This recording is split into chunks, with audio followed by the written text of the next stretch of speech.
Everything I've done for my family. For the last 10 years, all I'd done was kill. I killed for my family. I killed anybody that got in my way. Family and who you're born with is who you die for.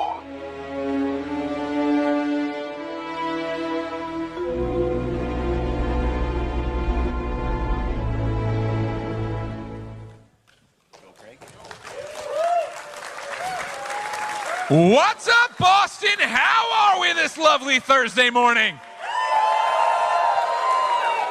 Boston, you can do better than that. I said, how are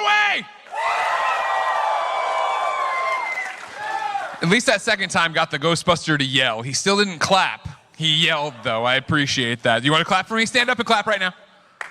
All right, everybody be more like the Ghostbuster. What's up, everybody? Welcome to your Mafia, the Old Country PAX East panel. My name's Greg Miller from Kinda Funny Games, and who's been to a PAX panel before? A lot of you raised your hands. That means you've been to bad PAX panels, all right? Today's about energy. You get to see stuff from the game that no one's seen. You get to hear straight from the developers. That's exciting. So when you see or hear something you like, I need you cheering, all right? 3, 2, 1, go! And when you hear something you don't like the game's delayed, you boo. But the game's not actually delayed. That's what I like to see, everybody. We're going to have a look at the gameplay, of course. We're going to have some spotlights with the developers, and then we are going to get to pick the brains of Hangar 13. But before all of that, let's watch some really cool videos, okay?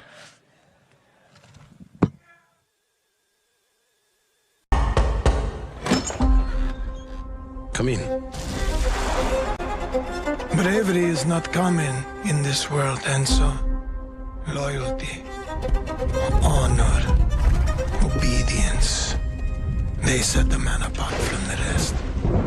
You took care of Messina, but this matter is not yet resolved. Will you help me bring it to a close? Of course. Tanto risi.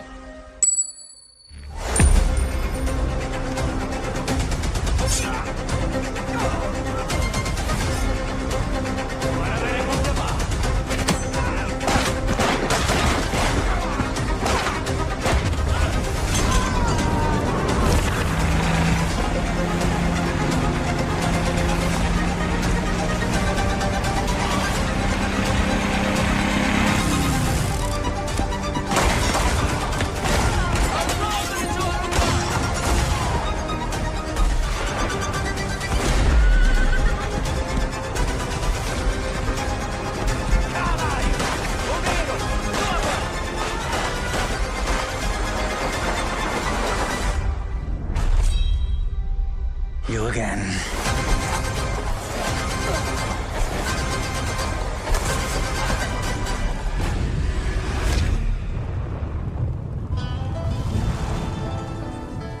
Hey everyone, I'm Nick Baines, President of Hangar 13.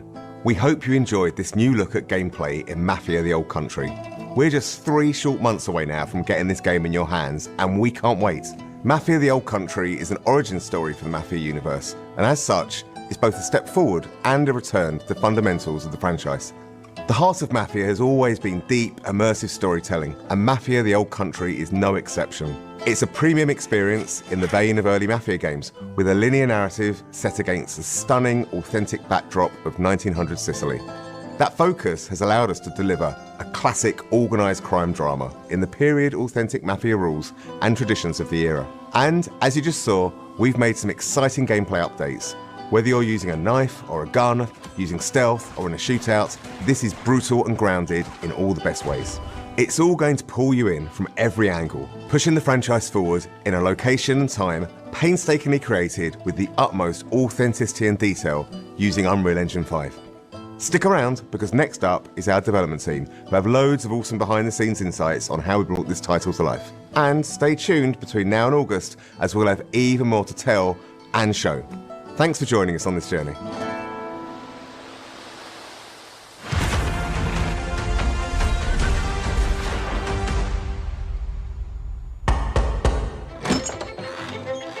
Come in. Our top goal for every Mafia game is to deliver the promise to a player that you're going to play a classic mob movie. Mafia the Old Country is a linear crime drama set against a beautiful Sicilian backdrop. The first step for us was to make sure that we were nailing all of the things that players expect from a Mafia game. The quality of its storytelling, how immersive it is, how authentic it is. Previous Mafia games have been set in big American cities. We've taken the action and we've put our story in rural Sicily, in the place where the Mafia began. You really feel like you're transported into another time. It feels really unique and different, but yet really familiar. Players are really going to enjoy that aspect of it. Our entry point for making these crime dramas is always the protagonist. We wanted to make sure that our main character, Enzo Favara, lives up to the standard which we've set in the past, and I hope in some ways even exceeds that. All of the men in this room are bound by blood. Enzo grows up in a sulfur mine. He's one of a bunch of children that are sold to the mine owners at this point in history in Sicily. Their life expectancy is short and they're essentially seen as disposable. Enzo turns to crime as a means to make something of himself. The odds are stacked against him. So what does he do? He sees an opportunity for himself to gain some status, to gain some respect. Do you wish to commit to this family?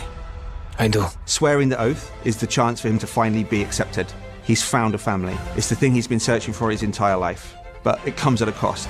I think players are in for an emotional roller coaster. The high stakes of the Mafia life present opportunities for us as storytellers to take players and put players through the ringer, really, in terms of what happens to the character, what happens to them in the game. You again. What makes a really compelling gameplay experience is the mix of the high-intensity combat, cover play, cover shooting, set by these beautiful cinematics that make what you do in the combat so much more meaningful because you're fighting for something you really believe in. Authenticity and immersion are key. And so we wanted to take that philosophy from the storytelling and make sure that it was consistent in the gameplay. You know, whether you come for that core cover combat shooting experience or that white knuckle driving experience, we have that in Mafia the Old Country, but it's unique. There's some downbeats, there's some deep storytelling moments, and then there's some like high intensity action. And I think that's what makes Mafia missions and the general experience so interesting, is that we're constantly trying to change that roller coaster experience that you're on. Enzo's proving himself with guns, and we wanted the combat to feel like there was a scarcity of resources, so you have to be more tactical in the way that you approach combat. The knife has been an integral part of gameplay. It's a part of Sicilian culture. We wanted our gameplay to be immersive, to have a life or death kind of vibe. So when players are in a knife duel, when they're in a gunfight, they're genuinely fearing for their lives. My flesh must burn like this saint if I do not keep my oath. Bringing 1900 Sicily to life for us, it infuses every aspect of the development. It's about the characters, it's about the music, it's about the story, it's about the setting, it's about the vistas, it's about the vehicles, it's everything. It always starts with research, it always starts with immersing ourselves in the subject matter. So whether that's reading every crime book around the Sicilian Mafia, watching all of the movies, even driving the cars, firing the weapons, and then translating that into the game, that's the development experience. We even sent some folks out to Sicily. We were then able to take all of those experiences and try to translate it into an on-screen experience, but also a story. And those two things are woven together in a way that I think players are going to really enjoy. Bravery is not common in this world, and so the Mafia that we see in Mafia the Old Country is much different than the Mafia that we see in some of the other Mafia games. It's a time-honored tradition steeped in secrecy, and there's this sort of deep honor that we see within the Teresi family and within the characters there. The characters' relationships with each other, the way they behave, is very much influenced by that setting and that cultural difference.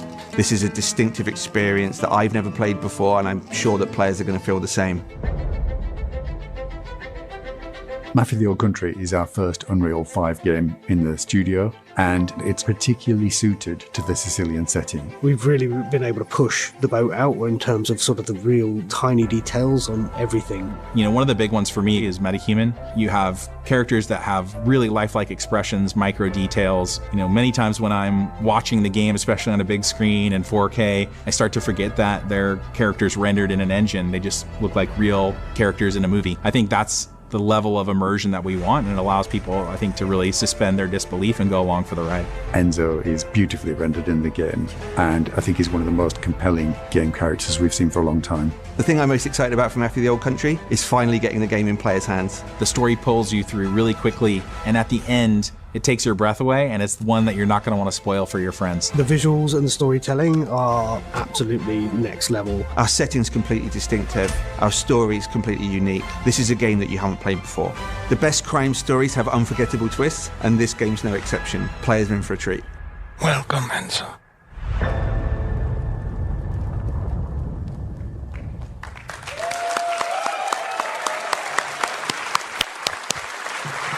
And that's our panel, everyone. Oh, I thought you'd boo that. No, it was a boo moment. It was a boo moment. You got to get better at this. Ladies, gentlemen, and NBs, please put your hands together for, of course, the team of development leads from Hangar 13, the people making Mafia the Old Country.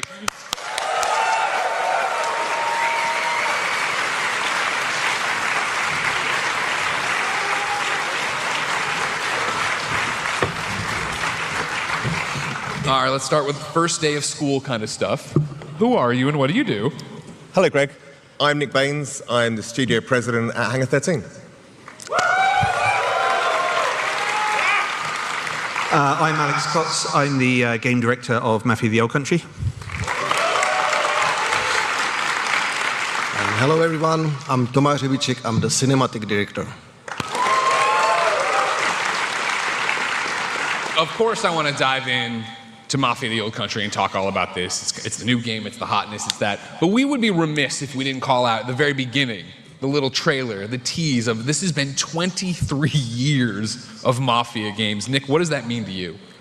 Well, it's incredible. I think, to work on a franchise and a series of games that are this well loved by the players and also by the developers. It's like people join this studio to work on this game and there's so much passion for it. And the opportunity to take it forwards to a whole new story is something that's really huge and important to us.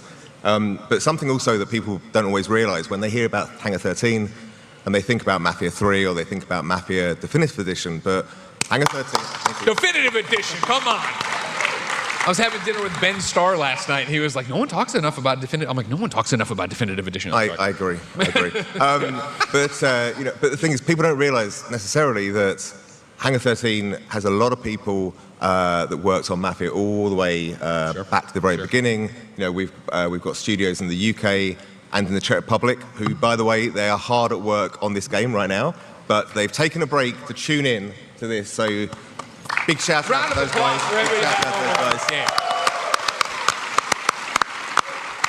And so, yeah, it's just something that it really is in the the DNA of the studio. Sure. And I mean, I've been here for like 7-8 years.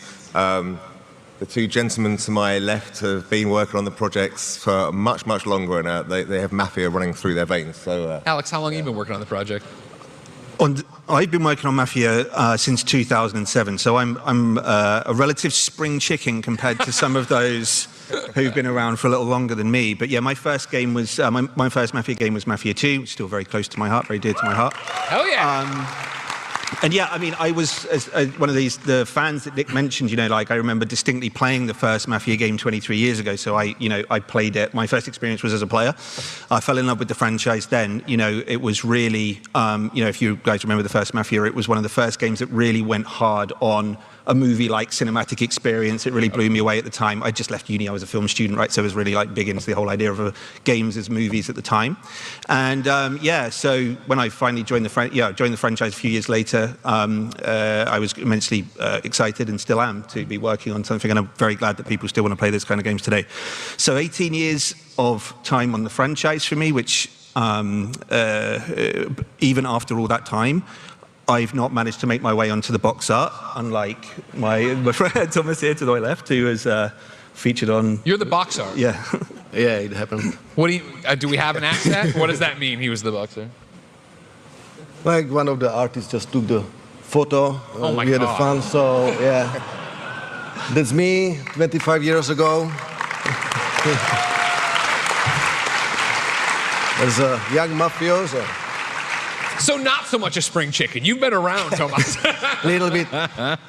So yeah, it's been incredible experience working on all the Mafia titles. And what excites me the most is that everything we learned on the journey, we can now bring and use it on this new origin story and elevate it to next level of the storytelling. I mean, that's a great transition. So then Nick as president, big highfalutin title, even though you've barely been here a minute. That's right. What are you taking from Mafia 1, 2, and 3 when you look at Mafia the Old Country, when you guys set off to do something that is so radically different? Yeah, well, it's radically different in some ways, and in other ways it's very much still in the same vein as the other games. It has the same DNA. I think when we set out to make a Mafia game, and when we think about what a Mafia game is, we really identify, what the DNA of that experience is, and there's certain pillars that we look at when we're deciding exactly what it is we want to feature, or how we want to, what kind of gameplay, what kind of story. So, for example, historical pulp fiction, brutal worlds of organised crime, gifted anti-heroes, setting as a main character, and themes of power. I think if you played other Mafia games, you'll recognise all of those things as really key elements of them. I think all of those are definitely true in all the games. So when we look at what's next, we look back to this and we think, how does what we're making now fit in with those and deliver the kind of Mafia experience the players want and that we want to make. So then let's move on. Let's talk about Mafia the Old Country. Everybody's excited for it. I think what immediately jumps off at me, right, as a fan is, okay, it's a prequel. It's a new location. It seems like a new tone. Am I wrong about that, Alex? I'm going off of what I've seen here.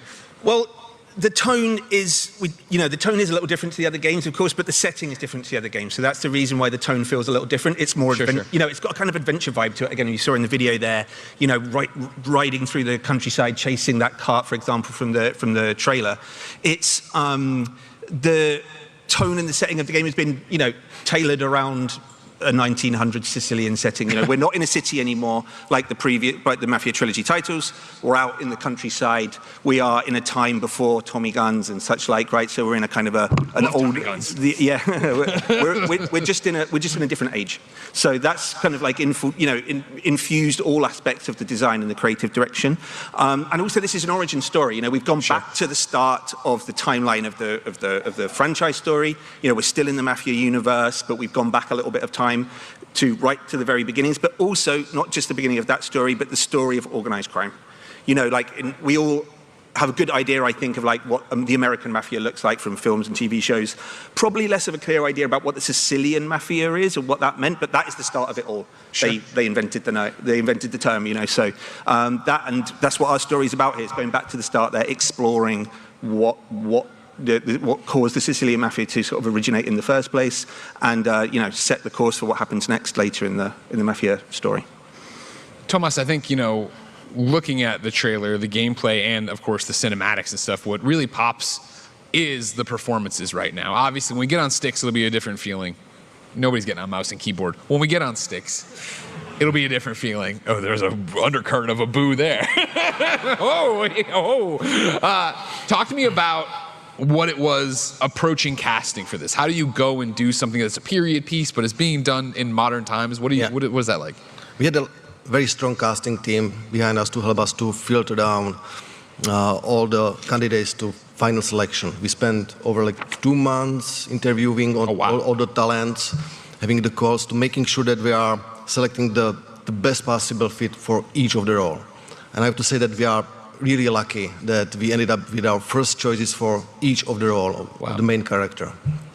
Every game is very unique. Every Mafia game is very unique. And it's in a big part due to the cast and especially to the lead. So casting Enzo was very critical to us. We were looking for someone who can embody the specific Enzo's journey and help us to set the distinct tone of the narrative. And authenticity is also a huge part of our project. So casting for 90s Sicily meant that we had to pay close attention to all the details, nuances, even in the dialogues. So we hired a dialogue coach who helped us to and actors to mentor and make sure that all the dialogues were feeling the natural and authentic to this period. Awesome. Alex, piggybacking off of that, we're talking about cast. We're talking about how close they have to work together because, of course, the Mafia is all about family. What is the family in this narrative? What are we getting into? Yeah, it's a good question because, like, you know, all of these crime stories. I mean, you know, it's about family in some way, a crime family, but also family as it means to most of us, right? You know, the people you love and care about. And the drama in most crime stories is about that, isn't it? Like the difference and the you know, between those two types of families and the compromises, the decisions that the characters have to make at the center of the story to trade off between those two things. In our story, Enzo begins the story. He has no family. He's an orphan. He grows up in a sulfur mine in a very terrible environment. And when he finally finds his way into the Teresi crime family, he finds a sense of belonging, something he's been looking for all the time. But then it's about how much. But then, you know, he's not quite sure what he wants. He wants a sense of belonging. He wants to fit in somewhere. A gang seems to offer him that kind of that environment. But then he also has some, other inclinations as to what he might want from his life. So what's he prepared to sacrifice for his family? I mean, that's a big question around the whole story. And it'll be answered in Mafia, the Old Country. You're a tough one to crack, Alex. All right. My notes apparently say that, of course, the cast members have sent us messages that we are ready to show you. Are you wanting to see cast member messages? Paxies! Ghostbuster seems iffy, but everybody else is in. Let's watch him. Hi, my name is Riccardo Frascari, and I play Enzo Favara in Mafia, the Old Country. Enzo is a kid who gets a really hard start in life working in the sulfur mines. But through how his work and his resilience, he earns a chance to redeem himself with the Teresi family. That's where he learns the real values of family and loyalty. Enzo is Caruso. Caruso is an orphan who was sold to slavery when he was a boy, who never knew family, and the Teresis give him a chance to be somebody, to belong, and to make something out of himself. Enzo's characteristics are definitely his strength, his loyalty, his resilience, and his determination. He's very determined to find his place in the world and to claim his spot as a free man. His strongest desire is to be a free man and to live his own life as he wants.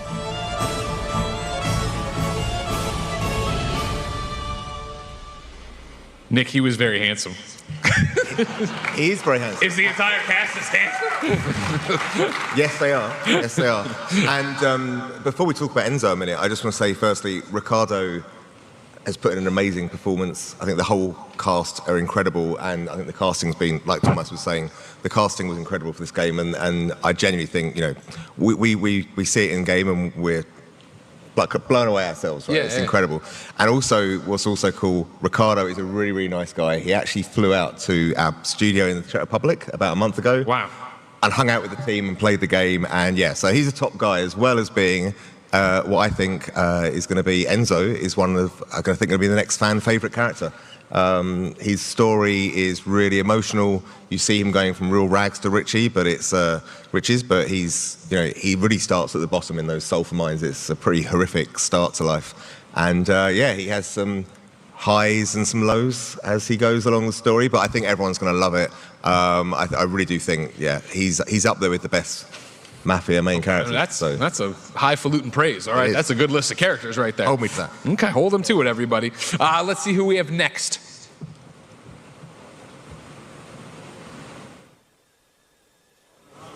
This is where you boo. You can boo here.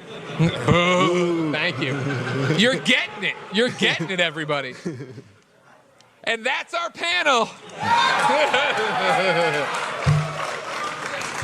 Well, I hope you're happy, everybody. You ruined PAX East. Panel number 3 of the day, and everything dies? Me? I'm not pressing the buttons. I didn't do anything. Good Lord. All right, let's reboot the thing there. You know what I mean? That's okay, everybody. No. What? Windows need to update. Hey, Will there be a boot? I'm Karina Conti, and I play the character of Isabella Torresi in Mafia, the Old Country. Isabella is intelligent, courageous, and passionate. While she is born into privilege, she's overcome hardship in life. And I think More than anything, more than even longing for her father's approval and love, I think she longs to drink deeply of life. I think she longs to fulfill her potential, and she's frustrated that the male-dominated society into which she was born doesn't allow her to do that. Isabella is a woman born ahead of her time. She is a loving daughter, but she's fiercely independent, and so she longs for freedom from the structures of conservative society and from her father, Don Teresi.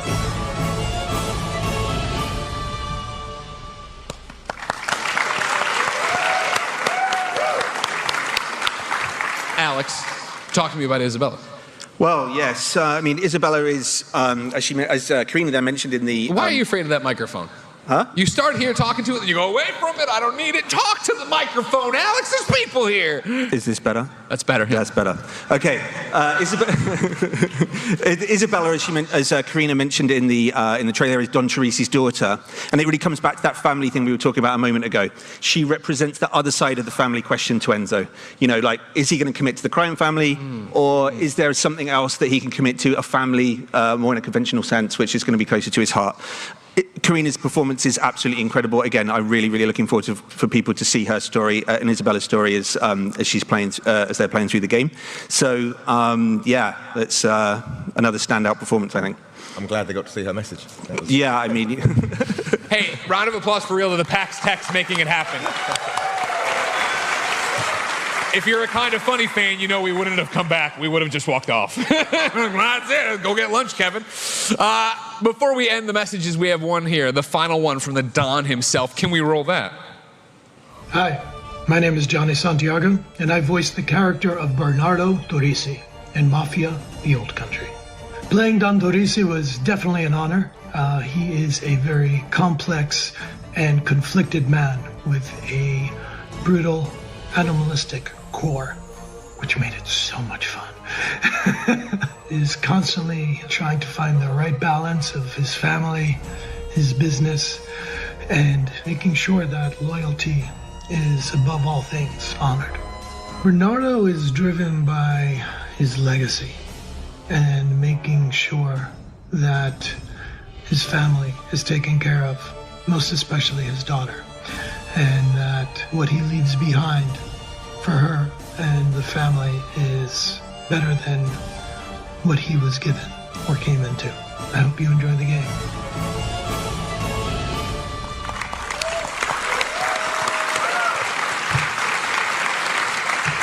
Did he walk in, Tomas? You're like, well, that's the Don. He sounds like the Don. He looks like the Don. It's the Don. Johnny, I would just, correct him slightly because he said he's the voice of the Don Teresi. He created the full character, obviously, the full performance. And he did great and awesome job, as you can see. Don Teresi is a patriarch of Teresi's crime family. He's a very powerful and imposing person who commands respect and expects everyone to follow the Mafia code. Don offers Enzo life-changing opportunities. However, this comes in price of total obedience and loyalty to him and his family. Amazing. I think it's important, obviously, the cast of characters we're going to play as, interact with, all that stuff. But as you guys called out, Nick, in the front with your pillars and stuff, the setting has to be a character as well, right? So talk to me about 1900s Sicily for the Old Country. It's not something you can just go visit, like, well, you can, but it's not like it was. Like, how did you go about going back in time to do this? Going back in time would have been hard. But That would have been I think the thing with Sicily, which is incredible, is as a setting for a Mafia game, it's totally brand new and fresh. It is an incredibly beautiful land. The countryside is amazing. The architecture is stunning. But it's the birth of organised crime. It's where there's a dark underbelly behind the doors. There's bad things happening, and in the shadows, there's nasty people. So I think that kind of contrast is really, really memorable. And for us, as always with Mafia games, authenticity is really key. So we went out there, we've got a ton of reference. We really made it as authentic as possible. But to be honest, it's great. There's not that much artistic or creative interpretation required because it is such an amazing, larger-than-life, beautiful environment. So yeah, it's a really, really great setting for this kind of story. Thomas, what is the research? You guys went there, right? We saw that in some of the videos. Nick mentioned like the authenticity is a really high priority to us, so the research was very extensive. But the best for us was how to immerse ourselves, was to send the dev team over to Sicily, to walk the streets, to feel the climate, to talk to the people. Eventually, we even talked to the local historians to learn what the life was like back then. What we love on Sicily is the contrast between beautiful country of the Sicily and the harsh life conditions the people had to face back then. It was even more obvious when we went down to the sulfur mines and learned how brutal and dangerous the life was there just to survive. Actually, you were there on the trip, so... Yeah, it's a tough life as a game developer, going to touring around Sicily. To holiday, I was not that lucky. It was, the hotel didn't have a spa or anything, but everything else was great. Good job. It was great. We get, to really represent the authenticity of the environment, as you say, Thomas, about like creating a game experience that's very immersive, that really transports you back to the time period and particularly to that location. It's very important to actually go and see it for yourself. Is the setting working with like the themes you're trying to go with family and all that? Well, there's plenty of there's a whole range of stuff there. So when we went to Sicily, we visited sulfur mines, we visited in the Greek ruins, we saw some images there, the knife makers and people that fight with the Sicilian knife fighting, all kinds of stuff. We ate the food, we spoke to the people, we learned the swear words and the gestures and all of the other stuff. So there's some kind, so we can translate that into a game experience which is as authentic as everyone's expecting from a Mafia game. I understand it was probably a million different things, Alex, but when you go there and you're talking to local historians or just people, are they stoked when you're like, we're making a video game about here? They're like, oh, is it positive? Like, Yep. Everyone was very excited about the idea. Yeah? Yep. I'd say so. Yeah, it was great. Like everyone was very enthusiastic about it, and again, I hope, particularly players in Sicily, we've got we took that a little one stage further as well. Like I think our Italian localized version is actually also in Sicilian dialect. Oh, that's awesome. So yeah, if you want to kind of like play through in Sicilian for a little bit more of an added vibe. That's there too, which is great, which is really cool. I was playing it last week, and it's a different kind of vibe. So, yeah. Nick, let's pivot to gameplay. Of course, we're all gamers here, right? We love gameplay. That was a big deal to see the gameplay trailer today for the first time. What were you guys trying to get across with the gameplay trailer? Mm-hmm. Well, the first thing was to hopefully make it really clear that if you love Mafia, you're going to love Mafia the Old Country, right? This is classic. This is classic Mafia gameplay, modernized. It's brought to 2025. But if you like it, if you like Mafia, you're going to love this. But the other thing as well was to really show the variety of gameplay as well. The fact that there's knife fighting now. The combat's much more grounded and gritty. I hope that came across. There's horses as well. Which big deal. A new thing, right? So. And the jewels that you saw with the knife. So I think the big thing was, this is familiar, but it's better. And it's, and also I think the other big thing really was just to really give a taste of how this setting gives a new twist on that classic formula. I love that transition. Alex, back on you. Talk to me about combat. We see knife fighting, we see guns. Is it what we exactly expect, or is it a take on it in the Mafia world? Well, again, we tailored combat to the time period and the setting. We're talking about a time before automatic weapons. But also we're talking about an environment that's very sparse, that's very rugged. And actually, another kind of angle we wanted to take on the design is kind of to channel something which was a bit more from the original Mafia game, where combat was a little bit more challenging. It was more tactical. With Mafia 3, we went in a more kind of like bombastic sort of combat direction. We wanted to sort of pare that back, make combat feel more dangerous, kind of like having to survive combat encounters rather than just blasting your way through them. So all of those things are really kind of like designed around the setting and also Enzo's attributes. You know, Enzo as a character, he is this kind of coiled spring, as we describe him, a guy that's a survivor. He survived the mines. So him kind of like scrabbling around, looting for kind of weapons in combat scenarios, for example, gives you a good idea about what it's like to kind of like survive through these combat encounters rather than just kind of shoot to win. Yeah. So in addition, I think we also saw again in the videos, but like the knife is quite a significant new addition in terms of combat. We wanted to make it so that the knife, again, it's kind of a Sicilian tradition. Sicilian knife fighting is very evocative of the time period and of Sicilian gangsters generally. So we wanted to make it so that the knife is more than just a kind of a one-shot kill kind of like animation. You know, it's the player's knife. You can choose from different knives in the game. Each knife has got different attributes and skills associated with it. So you can kind of like, some knives you can throw, some knives give you bonuses in other aspects of combat. And then we've got this knife dueling mode as well, which is new to the game and new to Mafia. So, you know, every now and again you come up against a kind of a boss character in missions and you have a kind of a one-on-one kind of duel to the death with them as well. So that's cool. Okay. That's awesome. What's not awesome is that there's no Tommy guns. And so I would like to come back to that point, Nick. Thank you very much, everybody. Did you ever play Assassin's Creed? They make shit up all the time. You know what I mean?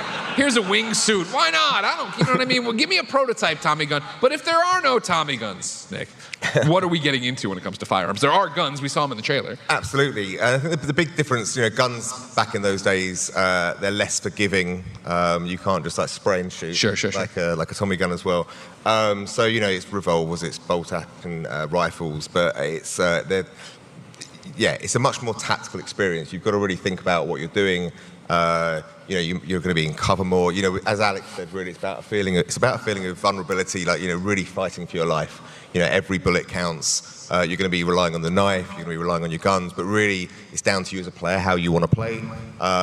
It's just a much more brutal, grounded experience, I think, than maybe players are used to in a Mafia game. But again, keep saying the word authenticity, but that's what it was like. And I want to piggyback off that again as we continue to move through what we saw in the gameplay trailer. We talked about the pillar, we talked about this, we talked about vehicles. And then, Tomas, we see vehicles in there, but of course they're far different than the vehicles we've seen before. How do you bring those into this game, make them authentic, but make them fun?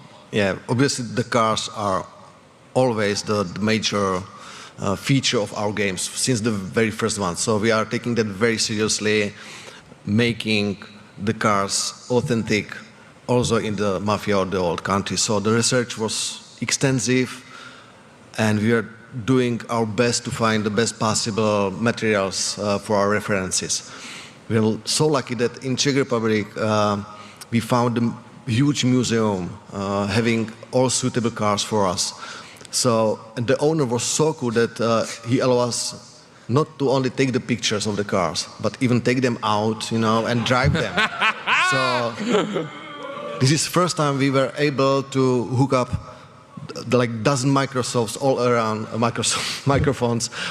the car and capture all the possible sounds, not just the engine, exhaust, you know, transmission, but all the creaks of the springs and all the metal shifts of the body of the car. So the sounds of the cars are so rich and authentic that it's amazing. Let me stop the entire panel and ask, this is something we keep calling out and making a point about it. But to look at you guys, first off, looking like a bunch of goons, but I love it. With all the microphones on these cars and doing all these things, we keep talking about authenticity. Why is that so important? Couldn't we record one car and put the engine on everything and then move on to something else? Why go to this Czech Republic car museum and record each and every one of them 15 different ways? It's just something we've always done, hasn't it, since the very first? I don't know, this is what we do. Like, all of the guns get their own recordings, the cars, we do the research and all the costumes and everything. Yeah, it's just doing it better and better. Yeah, I mean, it's always been important to the franchise to be, you know, authentic. It's part of our kind of DNA, really. It's part of the identity of Mafia games, so yeah.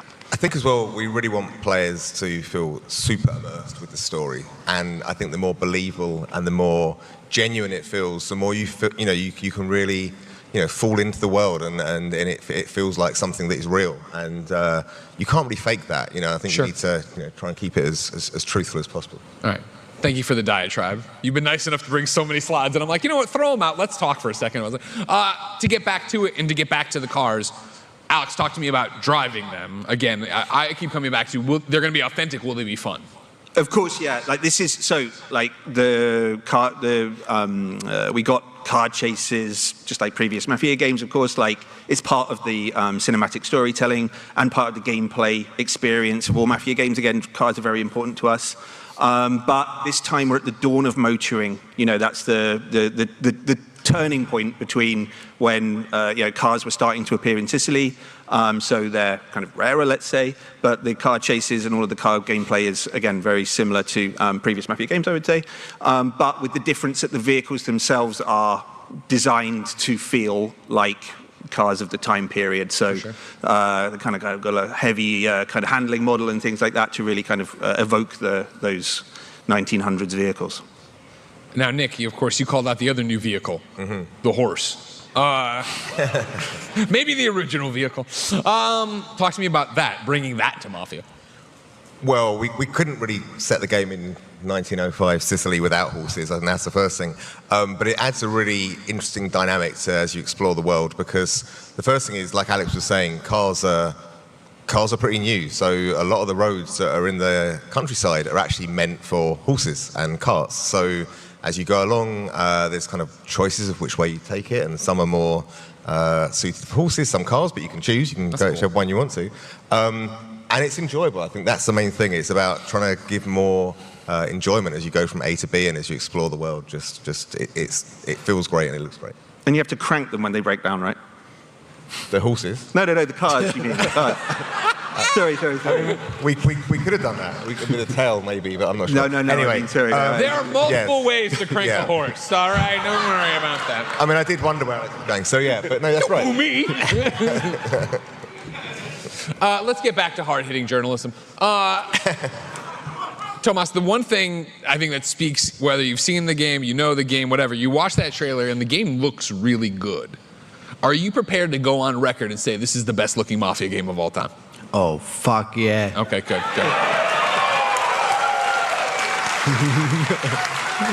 Give me a little bit more than that. What goes into making it look like this? All right. Our goal was always to set the benchmark for the cinematic quality with our Mafia games. We wanted the player to feel like they are stepping into and playing the classic mob movie in these settings and in this era. So we are creating incredibly detailed environment across Sicily, from the beautiful landscapes down to super detailed architecture. One more feature we are bringing to this Mafia Old Country we didn't have before is the seamless transition. So we are getting seamlessly from the gameplay to the cinematics and back. So all the experience is fluent throughout the whole game. How much is that benefited by or because of Unreal Engine 5? I know you guys have talked a lot about that in some of the videos we've done, but I've got to imagine that's a big part of it. So, the technology advanced a lot since the first Mafia. You don't say. 23 years? With moving us to Unreal Engine 5, it opens new possibilities we were not able to reach before. The details we are getting now is incredible. The nanite allowing us to model everything, like the environment, characters, cars, everything, that you are losing even the sense and presence of the triangles, polygons. It's so realistic. The lighting is so real and beautiful and makes the overall picture so coherent and pleasant to eyes. And meta-human, allowing us to not just create super real and detailed characters, but how detailed, how precisely we can transfer all this perfect performance from the stage to on the screen with all these micro details and on the facial expression, that you can feel and read the emotions even without any spoken words. And I think, you know, you were the one, of course, to call out, because these chuckleheads, they don't care about the performers. You do. That the Dawn, so much more than just the voice. You guys did mocap these folks, Yes. right? Have them in there. Why, I don't say authenticity, why does that matter so much? And what does that bring in? Like, what stories do you have from that? Authenticity. Thank you. It's authenticity, really. No, but for bringing them in, do you have, like, moments with them? Like, is that what makes you think this story in cinema goes to a different level? Like, do you have stories about them that you loved? Can you help me here, Alex, please? I mean, yeah, I mean, there's plenty, of course. Like, there's that moment when the Don's cranking that horse. That, like, yeah. Oh, we have footage of the cranking of the horse. No. I think we can show that. I mean, I was on the stage for a lot of the mocap, and actually, the thing that really stands out to me when I remember from the shoots is when we were shooting the scene of Enzo and Isabella's first meeting. And obviously that's quite an important moment in the story, and we were, like, literally myself and Matthew Aitken, who's the lead writer on the game, we had been going back and forward for an hour beforehand, rewriting the script, like, still trying to find the right, you know, just the right vibe. They've got, like, I don't know, 40 or 50 words in this thing, and we're writing it over and over again. And when they did the scene, it was amazing. Like, you know, everybody was kind of like hushed on the set. I actually got chills when I was watching them perform it, and I'm really, really looking forward to everybody playing that, because it's a super cool moment, and again, I think indicative of a lot of the character nuance that we're getting from that mocap process. That's actually something that I think, again, going back to what Thomas was saying about the way we really now capture the non-spoken acting because of the metahuman. Some of these scenes that are really, really, you know, emotional scenes, and maybe in the past you wouldn't have, you know, there's not many words spoken during them, and you wouldn't necessarily get that in the game because the nuances of the face wouldn't be there. But Sure. but now they are, and now there are moments that are actually unspoken where you look at it and it really you know hits you. So The little things that make them exactly, human, yeah. The facial movements that you would never normally get. Alex, you talked about being on set for those mocap moments, and I totally noticed that I didn't do my due diligence. How long have you been working on Mafia: The Old Country? I mean, the team. How long has this game been gestating? We get to this point, it's so exciting to get it out in front of your audience, to start showing gameplay. You know, we were joking back there, Nick. I was like, what did you do since rehearsal? And you were like, I've just been looking at gameplay reactions. Because again, like, I think it's lost on us as gamers, because on our end, there's a new game every week. There's something cool happening, da-da-da-da-da. It's often lost that, yeah, it's been 23 years, but that's 4 games. You know what I mean? How long is this one being worked on? How big of a deal is it for you to be here right now saying, here's our baby? It's a weird one, actually, because the first pitch for this game, I think I made it about 15 years ago, when we were talking about the Mafia story at large, and the whole idea of telling the story of organized crime through the 20th century, and the idea of going back to the start was there. That was before we decided to do the remake of the first game and things like that. That was part of that pitch even then. We started work on this title just after we finished work on Mafia Definitive Edition. So we'd just sort of taken a bath in Mafia. We'd done the other Definitive Editions as well, kind of sort of discovered what was great about the IP and what we really loved about it. And yeah, so it's been 4 or 5 years of development, but the first part of that was all on paper, really, story development and concept development. So yeah, now actually finally seeing it here and being at the show in particular is like making it very real. Now the game's going to come out soon. It's quite exciting.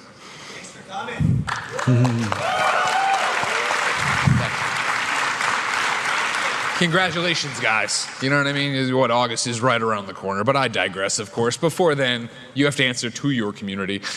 We, of course, reached out. When I say we, I mean you're amazing community managers over here for Mafia: The Old Country. Thank you so much. And said, hey, who's got questions? Well, they've got answers. So we're going to read from this one.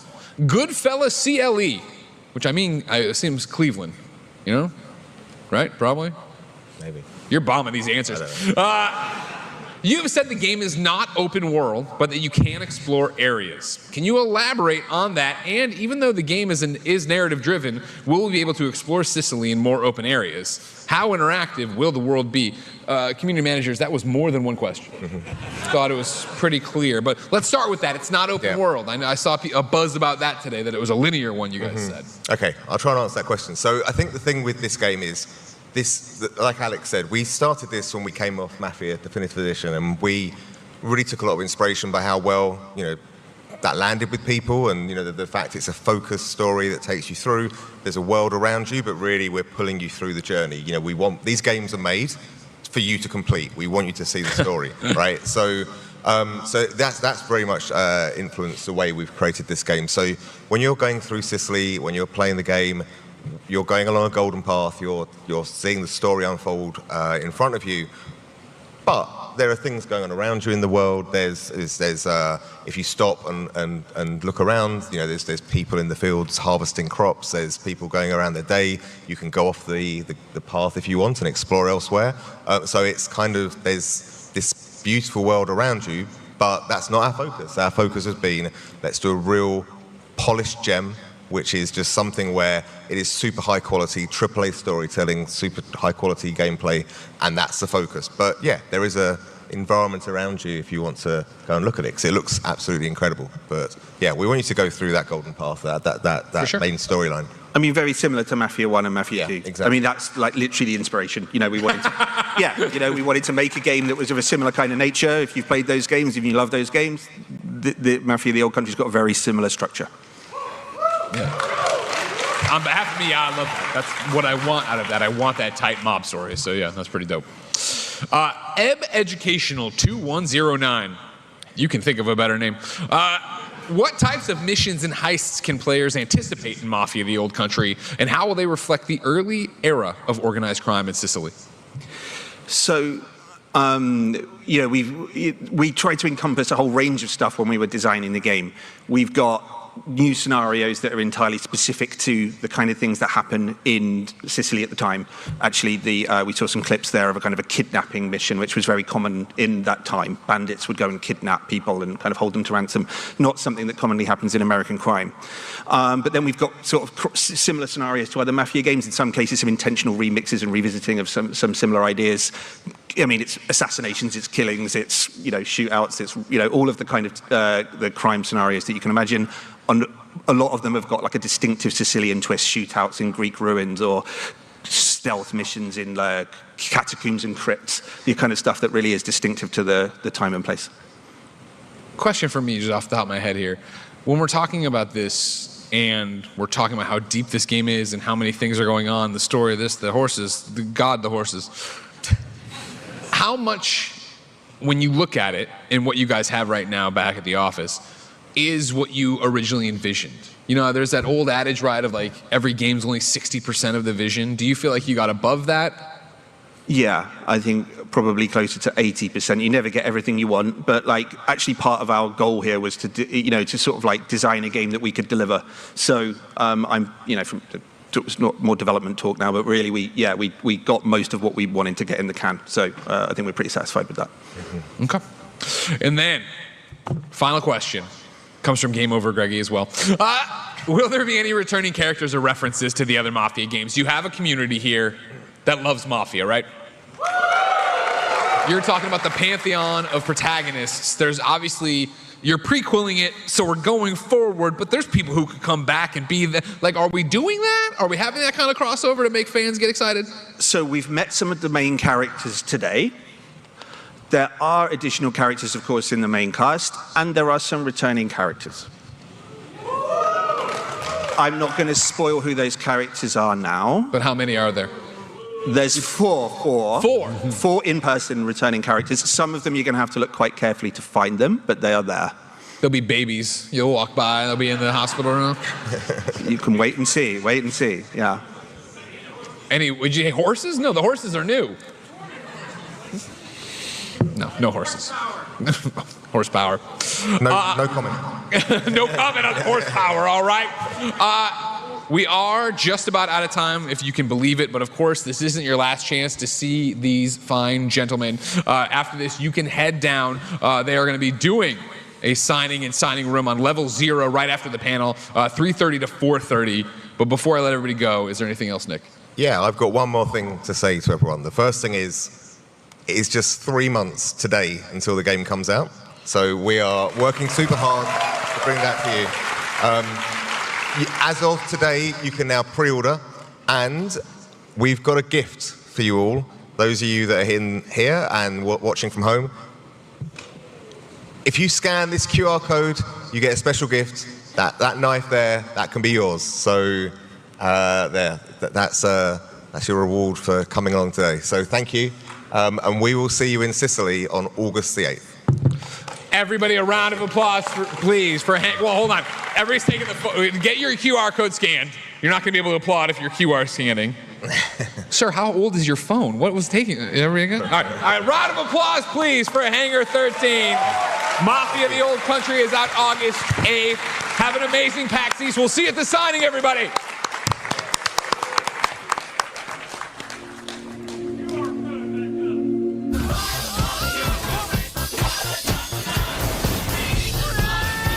Close airlock 7.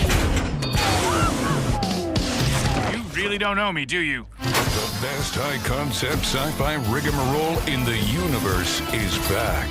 Mob justice! Get back here! This is for your own good!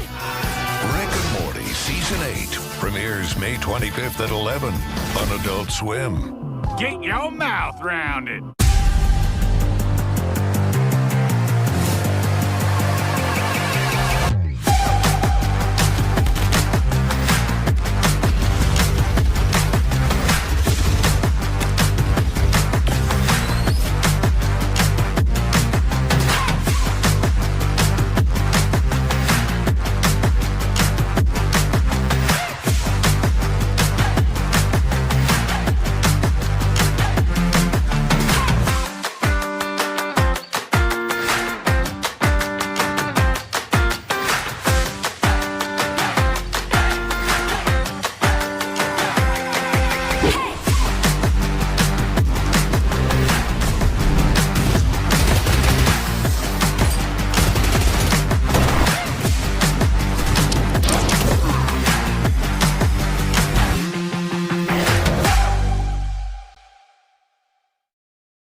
Whether it's sunglasses outside, blue light glasses inside, or night driving lenses in the dark.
Hello guys and welcome back to another stream. How are we doing today? Can we get some W's in the chat for McDonald's?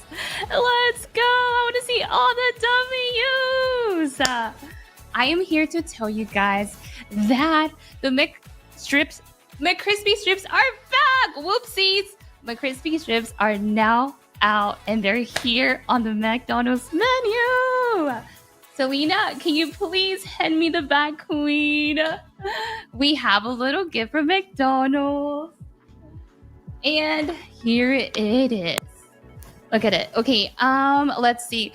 Production team, does my mic sound good? Is it good? I hope so. I know I hear a little... You guys like my shirt? Let's go, W! I just want to make sure it's good and not sure... it's fine. Okay, perfect. Let's go. And here is the bag. Let's go ahead and open it and see what we got. Sounds good. Okay, perfect. Don't want to make sure it's good.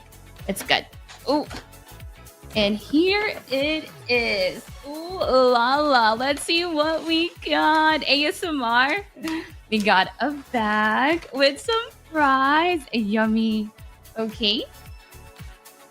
Some fries, the McCrispy strips. Oh my god, look at it, look at them, yummy.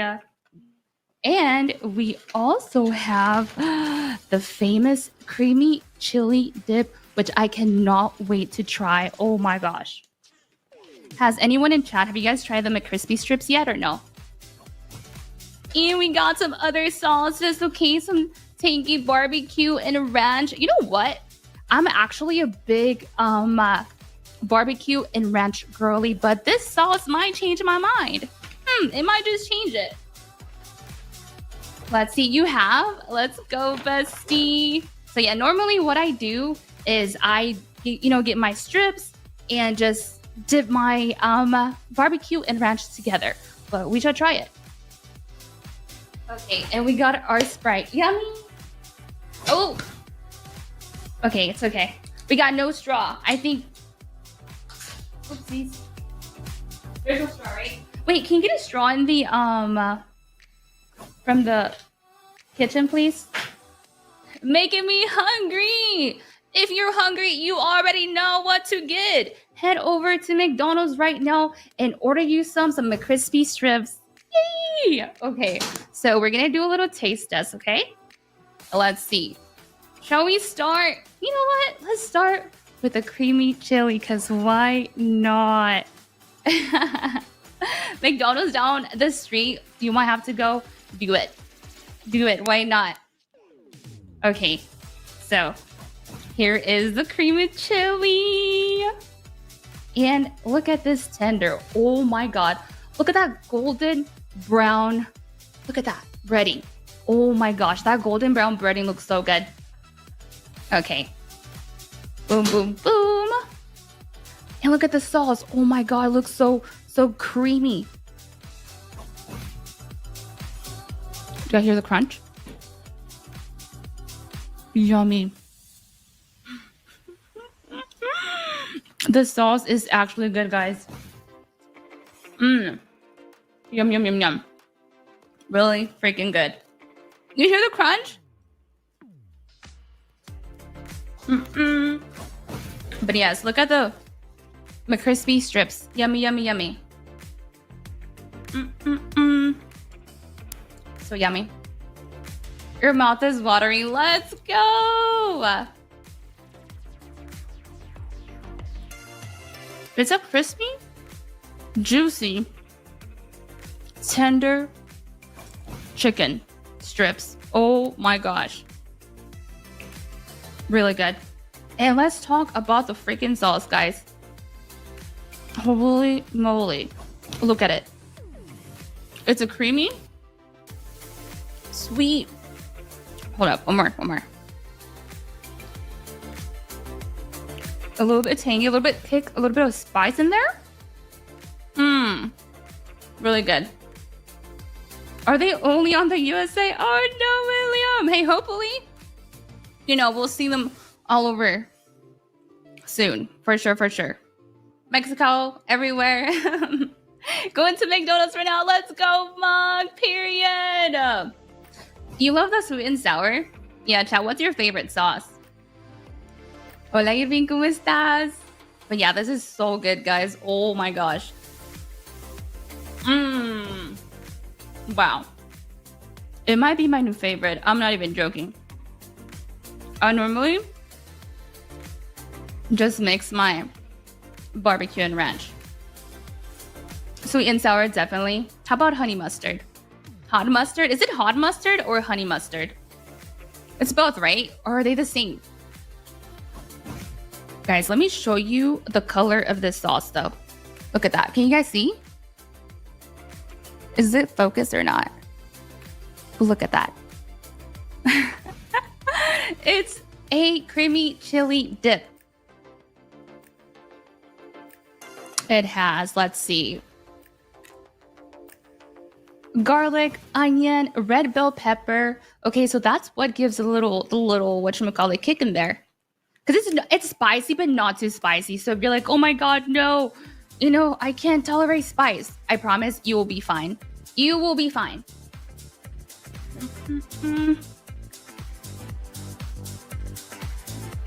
Actually, you'll find out. You'll find out. So let's take a few more bites. And then we'll get into some ranked gameplay, yeah? I can't stop eating them. And it's perfect because this is my lunch for me right now. Have you guys had lunch yet or no? Ba-dum-bum-bum-bum. I'm loving it. My sister just looked at me like, I want a bite, please. You have to go buy your own. I'm sorry. No. Fresita, that's what I said. This might be my new favorite. Like, the combination of both, really good. Really freaking good. Creamy, sweet, tangy, and a little kick. A little spicy kick. W McDonald's, yes. Can we also get some W's for the Mac Crispy strips? Because holy moly. New favorite.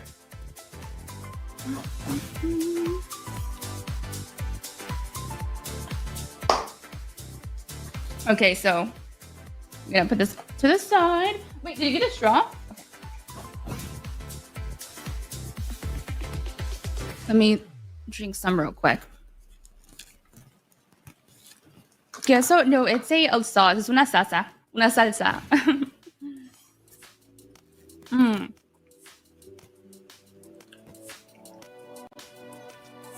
Yummy, yummy. So yeah. You can grab them right now at McDonald's. So if you're hungry, you know where to go, chat. And let's get into some ranked gameplay, shall we? Let me clean my desk real quick. All right, so we are going to be playing some competitive. Oh my gosh, guys, I haven't played rank in a long time. I've been playing mostly like quick matches. Marvel Rivals time, let's go. We'll be fine, right? We'll be fine. Wait, shall we play some rank or just regular? I think we go for rank. Let's do it. Let's do it. Regular, we'll do regular maybe after. All right, let's see. Everyone, let's pray we get a good team.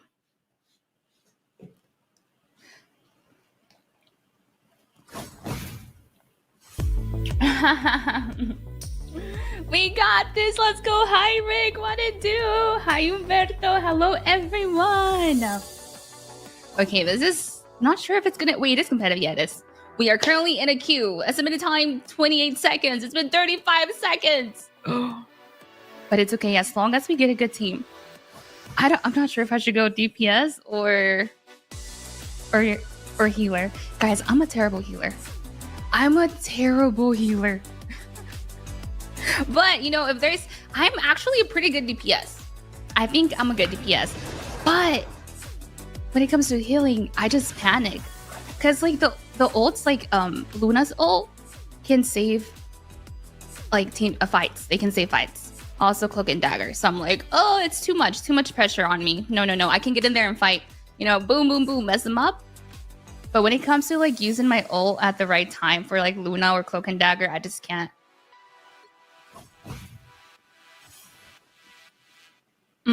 Okay, what do we have? We have one healer. Oh no. Okay. We got.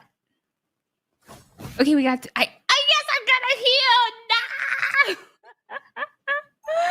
Oh my god, guys. No. What I am is a team player. If no one else wants to heal, I guess I will heal. I hate people who are like, I'm a DPS, I'm gonna DPS only. They don't care about teamwork. But oh gosh.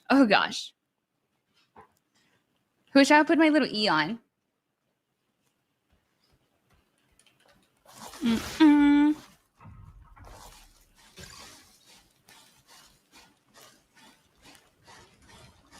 Probably Scarlet Witch.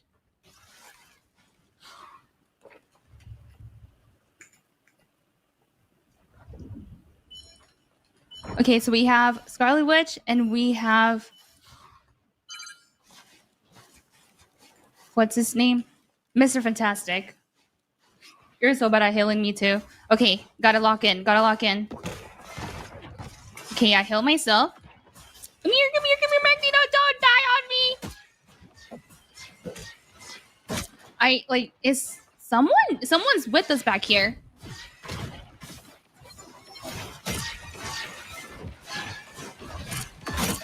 Okay, I can't get in there too much because if not, it's a GG's for me. Oh my god.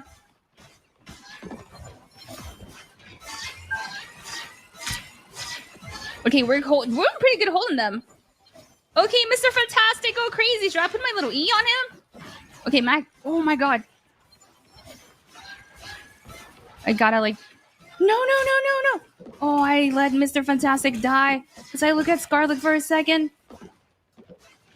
I think my E should be on her. Okay, I gotta. Oh no, they're like pushing a little bit too far in. Come here, Magneto.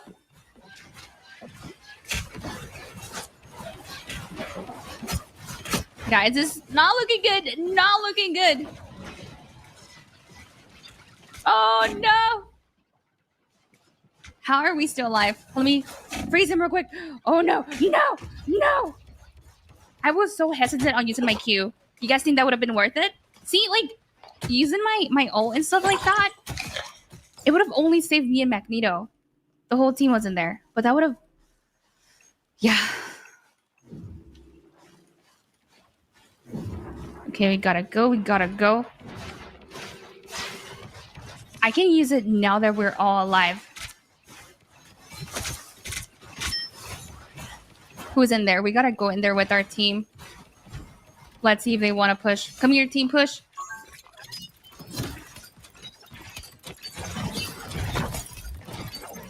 Oh my god, not Penny with all the little mines. Oh no!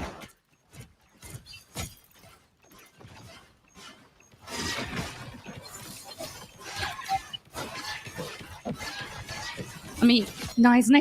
How are we doing this right now?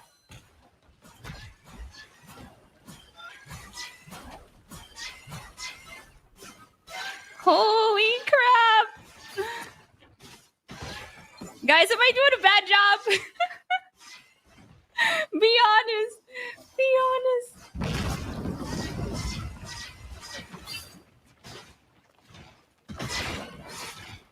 Okay, I didn't really need that heal right there. How many? Oh, we have a minute. They gotta capture.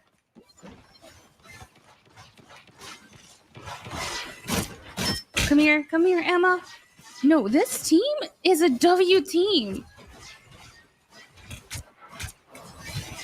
Oh, I missed my Q. Or my freeze.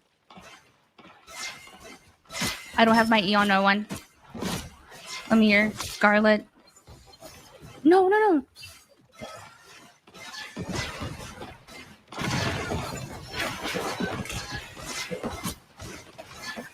Come here, not Magneto. What's his name? Okay, they know they gotta get aggressive soon. Oh, not me missing my freaking freeze again. Let me heal your team. Alpha, YOLO, we're staying alive! Oh my gosh. We have 8 more seconds. If they don't capture it in 8 seconds, we're chilling. We win. Right? 3, 2, 1. Overtime. No, I thought that was it. Come on, come on.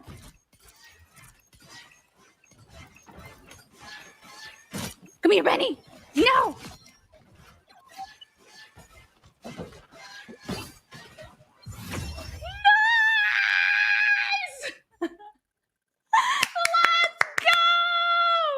Oh my god, low-key W healer. Am I right? Am I freaking right? Dun, dun, dun. Okay, let's see. So we got 1 more round to go, and right here we just need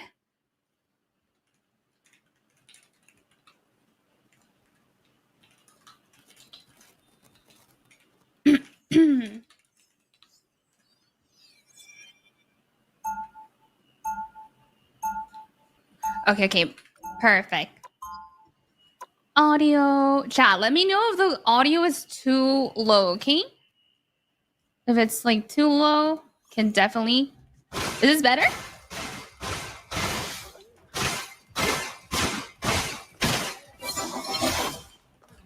Or shall we go a little bit louder? It's better, but still a little bit laggy. Production, do you guys think I should like turn my on my end it's not laggy. I can probably turn the quality down a little bit.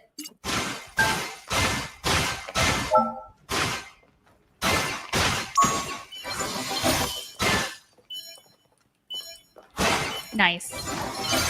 We got this team. I know there was like an update, so maybe why. Oh, Doctor Strange wants to portal us in. Okay, mister. Keeping him alive.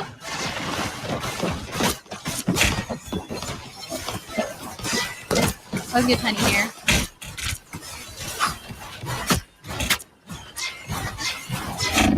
Oh no. Oh no, oh, Magneto's gonna be on me. Oh my god. I almost survived that. Let's go, team. But he was so focused on me, he got my team.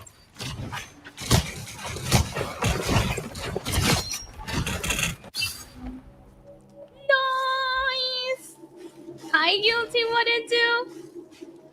No, on my end, it's not laggy at all. So the reason why it might be laggy, guys, it's because we have a production team, so it's like being streamed for me, you know? We won! And that's it, victory! Woo! What do you guys think? W Hiller or what? Low-key, that did win us the game. Like, we were dropping like crazy. And then, boom, Luna to the rescue. Let's go! All right, shall we take a little breaky? Yes, sir. Okay, so W McDonald's, W McCrispy strips, because this is what got me all the energy I needed for that game. Okay, let's get the creamy chili sauce. Hooray. Look at that, guys. Look at that. Look at that golden brown breading. Look at that crispiness. Yummy, yummy, yummy.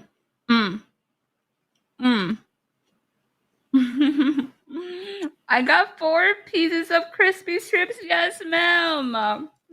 All the strips. So yeah. They have what's in the menu? Let's see. They either have the 3 McCrispy strips or 4. And I was like, I want 4, you know? So we got the 4 piece, and another little bite. So on next game, it's even better.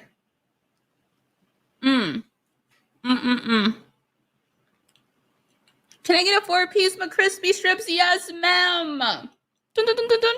Putting the order right now. Do you guys do this, or is it just me? I kind of do this with everything. I'll take a little bite of my McCrispy strip, dip it in the sauce, and I always like to eat it with the fry.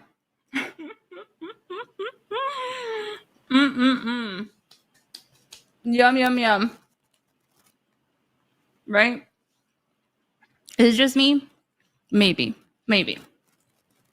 But it's so freaking good. Oh my god, guys. I've only had like probably 1.5. Whoopsies. McCrispy strip. And look at my sauce. You know what's good when it's almost all gone? Look at it. Look at it. Thankfully, though, we got another one. Woo! Okay, so since that first game was so sweaty, honestly, I was just scared. I was just scared because I'm not a good healer. Shall we play some games with the friends? Let's do it. Let's do it. So let's go ahead and join the Discord. Friends, please. And I'll be inviting you, okay? They hooked me up with the sauce. They did. We got all the yummy sauces. Yes, ma'am. So let's do it. Ready for our next game.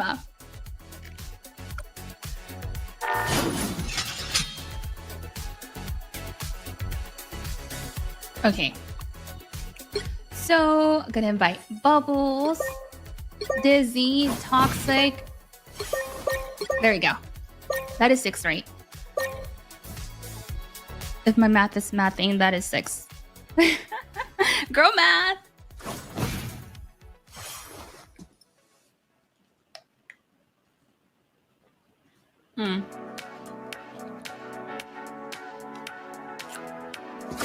We can play Ring together though. Because I don't think console players and PC players can play yet, right? Okay, inviting again. And Bubbles again. Does this mean y'all will play Ring together? I don't think we can play Ring together, right?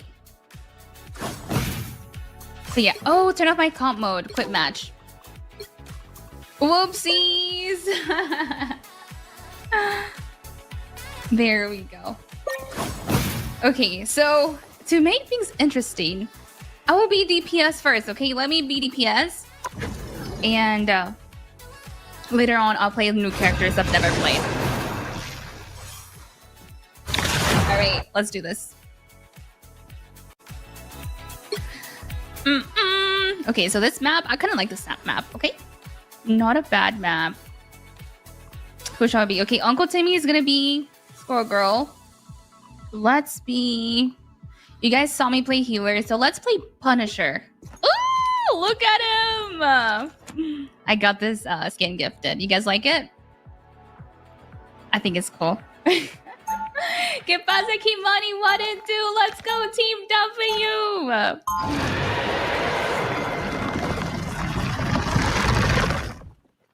Alright.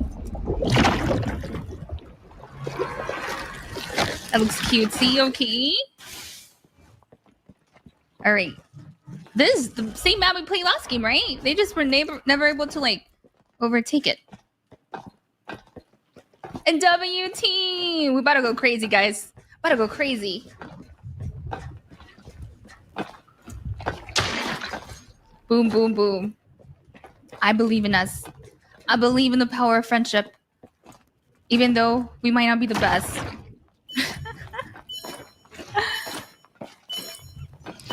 Oh, he is going in there! David, you're crazy. You are crazy. You're crazy. I love the way this, like, skin makes this, like, the sound effect of the gun. You know what? I'm thinking about staying back right here and posting up. Will this be smart? I don't know. Let's find out. We can melt through a hole. Guys! Oh, the rock is 1-2. Too bad I'm here, you know, all set up. Peek me, peek me. Oh, we have Mr. Fish over there. Oh, they're pushing. Should I just get out of here and go in there? Maybe. But I like this a little bit too much.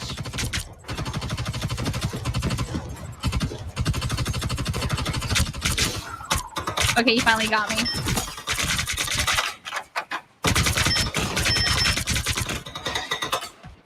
Come on. Not the squid. Oh, those squids can be crazy, but good thing I can just like melt them. No, no, no, no! I got myself in a pickle. Oh my gosh. Okay, Mr. Bucky. Can we go again? We go again. Pick me, choose me, love me. Who is Bubbles? Is Bubbles? Oh, Bubbles is Mantis. No, they're capturing. Yeah, I don't think there's much I can do. But you know what? I'm gonna switch to my big old shotgun. Wait, one of them was one. Right here, right here. The squid is one. Oh my god, what is that skin? Like, seriously. This skin is scary. I want... Oh! Yeah! It doesn't kill me though, right? It doesn't kill me. Nice. Okay, shotgun. Yeah, hold.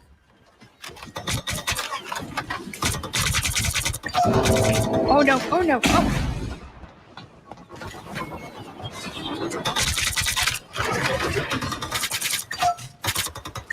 I can look to use my ult, but we gotta go.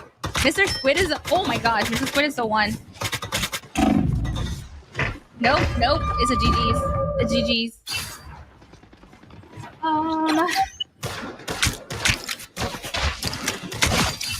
I just got stuck in a really bad spot. I think Punisher is still the move, though. What do you guys think? Just because he has like the fishman. I don't even know his name more. And I can just like destroy. You know what? I think I'm gonna be holding it from here.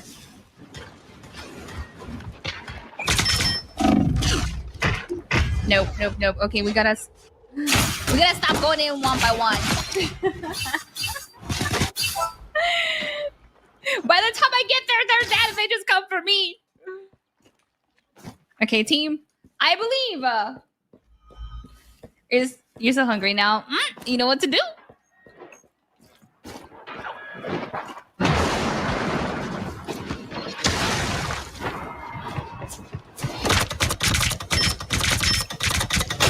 Mr. Rock. He thought my team was here with me this time. Did I use my ult on accident? I think I did. I used it as soon as I died. Come here, Hulk. It's a Joker for you. Whoa! Did I get out of there? I hope so.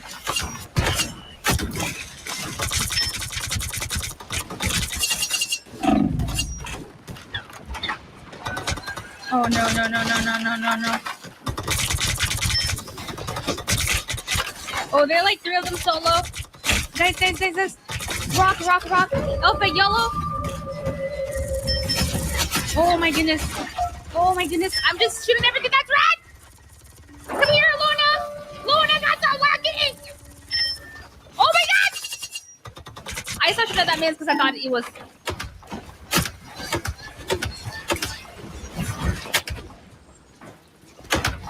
No, Rock. You're not going to come get me again. 5-player knockout, okay? Nice! Let's go, team! This is what I'm talking about! Nice, nice, nice! Let's go. Okay. You know what? I was about to give up for a second. Just a little second.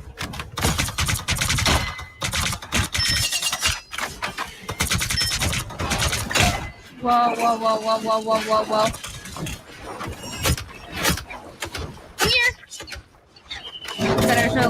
Where's that at? Oh, it's all behind me.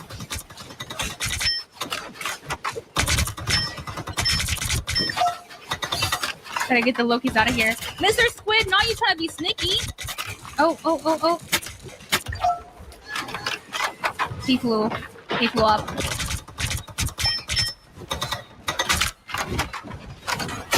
Hello, Bobby. Hello, everyone. How we doing? We're currently playing some Marvel Rivals with some friends. We played our first ranked game.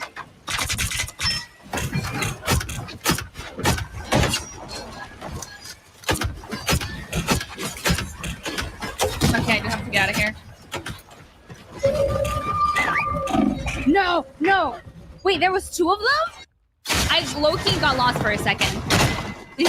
Is there a rock on our team? How did he do that? WCat, let's go. Hi, Ryan. Hello. Hi, everyone. Okay.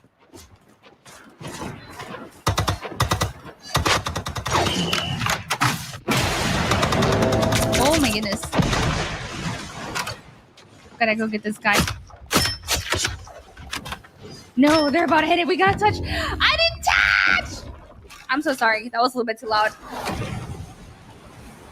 Oh my gosh. Guys, I didn't touch the point. I did not touch the point.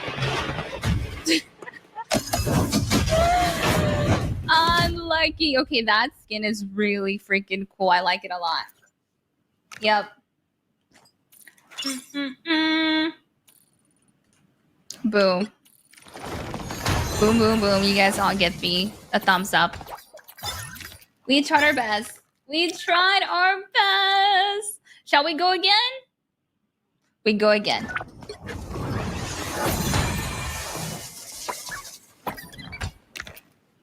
All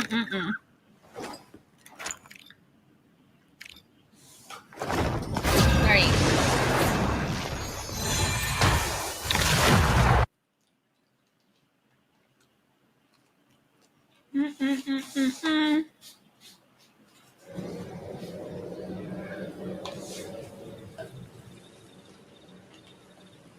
Who shall we be? Bucky always pulling you? Oh no! Yeah, Bucky was going crazy. Who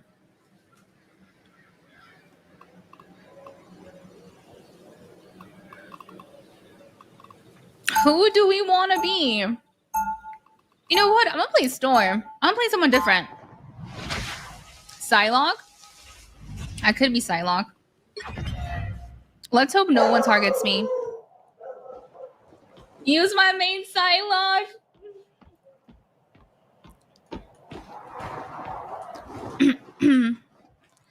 Wee. Okay. Boom.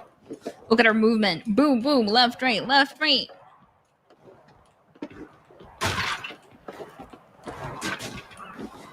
Just pray they don't have a Switch or you're cooked. Wait, who is Switch a new character? No, yeah. So if they don't have like a Punisher. Oh, Scarlet Witch. She can just lock onto me, huh? Come here, take this thunder. Oh no.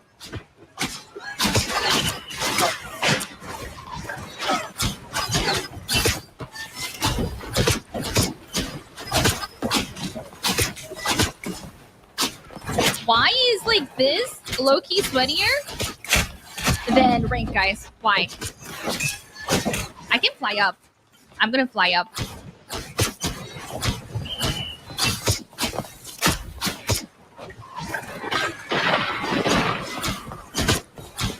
Like, look. I think I'm only playing this map like... He's one. Oh gosh, I'm trying to get... I'm gonna go in there, and I think I'm gonna target their healers. They won't know.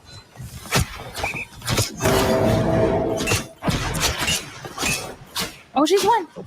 Nice, nice, nice, nice, nice. Oh, I think I'm getting there a little bit too much, too much. Hey guys, if I'm missing a lot of like thunder shots, it's because it's been a while since I played Storm.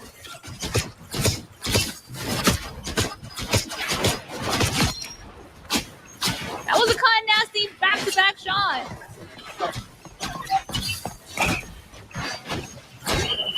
Okay, I'm gonna get this switch. Everyone just likes Namor, huh?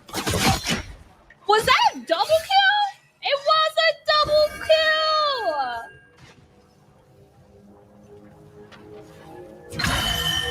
Nice! Good job, team. You know what? Last game was just a little warm-up. Just a little warm-up. Oh. Hulk is back. He wants it. He wants the smoke.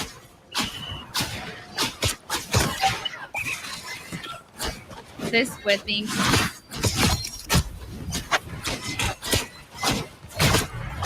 Give me your Hulk. I just want to talk.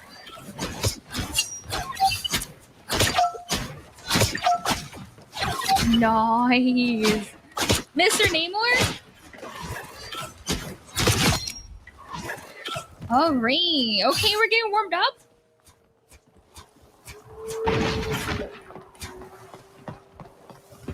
Okay, we gotta touch the little part.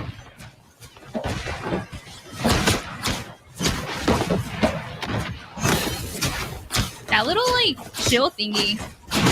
Kind of cool from her. I want to, like, use my Bubbles is Hulk. Yeah, get in there, Basti. Get in there. Can I just hit one?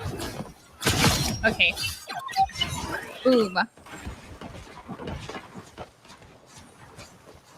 So, as soon as they're together, I'm just going to use my little ult and get them in there.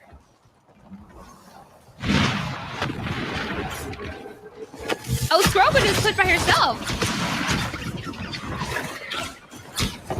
You know what? I think they're all in there. Let's see, let's see. Okay, see? Okay. Thankfully, I was really close to my cloak and dagger. Oh, if not, that... Oh, she's pulling this thing!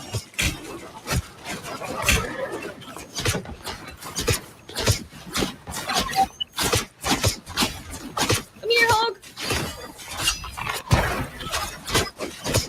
I'm gonna get their healers. If I can hit a shot! No! I just got pulled in.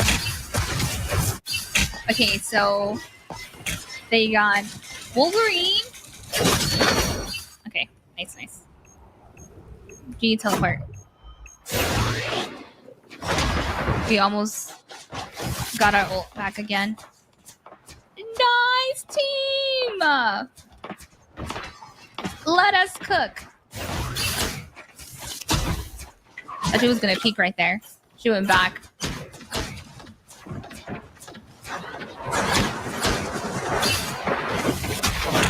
Oh, they have another flying character. Oh, this person wants me, I think. I have to like lead the shot.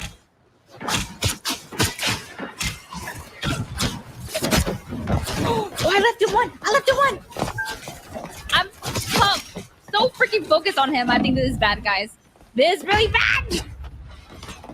That's what you shouldn't do. Tunnel vision. Don't do that. Don't do that.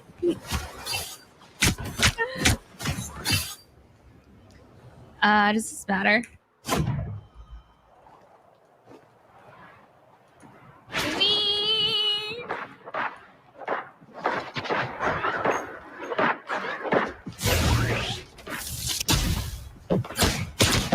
Okay, Squirrel Girl just went in there. Mr. Fantastic? No, he's not fantastic. What is the name of him, chat? The flying.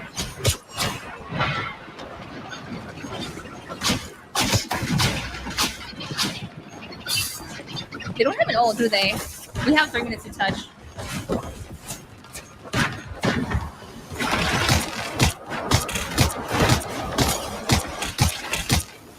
Oh, and this...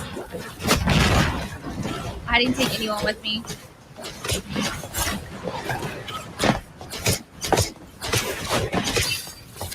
Okay, guys, we have like... No, we have 3 minutes. We can win another fight. I think we can. I'm gonna be Punisher. We're gonna switch it up. We're gonna be Punisher. So I can melt that guy fine. Alright, let's go. 3 minutes. Still enough time. It's just that little Mr. Fire.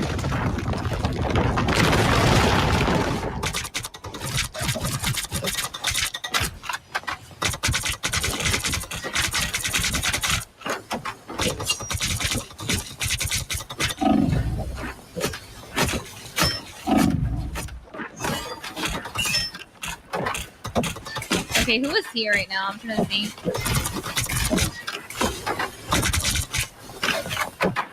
Oh no, they're getting us one by one. Trying to stay alive, trying to stay alive.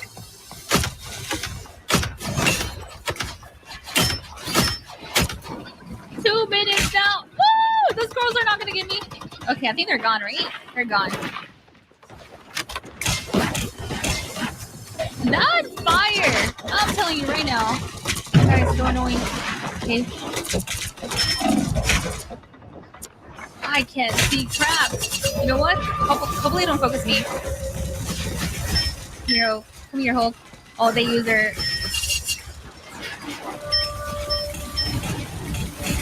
Nice. Destroy the little... raccoon. What's his name? Raccoon. Oh. Come here, Mr. Raccoon!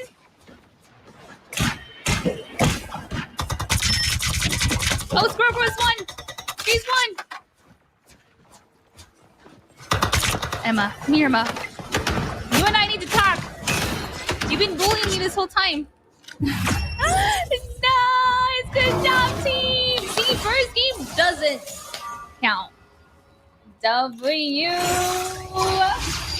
Let's go, let's go. Yeah, I honestly did not use my turret enough. And that was because I think I switched to him last minute. Last minute, we switched to him. I was like getting destroyed as, what's her name? Storm. Oh, all right, we shall take a little break. Another little break. Oh, we play another one. Another one? Okay, we play another one, then a little break. Let's do it. Let's do it. Oh, seeing Uncle Timmy's highlight? Let's go back.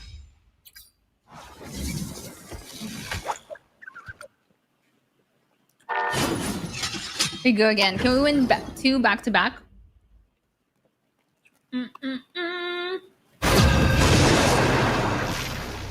Let's see what's up.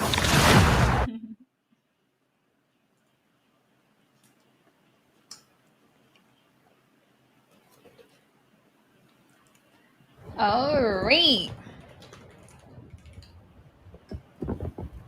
Hi, Stoda. What it do was popping. Wink, wink. So we played. Okay, Uncle Timmy is still gonna play Squirrel Girl. All right. Let's go, Uncle Timmy. Should I be Storm? You know what? I love. You know what? We haven't played Psylocke. Let's play Psylocke. Let's do it. Psylocke it is. She used to be my main, but then it went from like Psylocke to Storm, and then Punisher. So let's see if she's still good, or if I'm still good with her. Yippee! Boom. Okay, it's a little ship, and then I have a like invisibility thing. Period. Do you guys know her like one-shot combination? I don't remember it from the top of my head, but I think it's like a left click, right click, boom, boom, boom, and then you dash and melee attack. Something like that.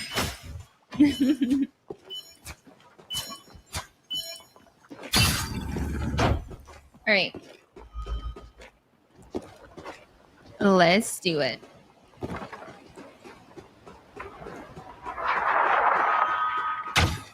That part will to me, that part. Let's go.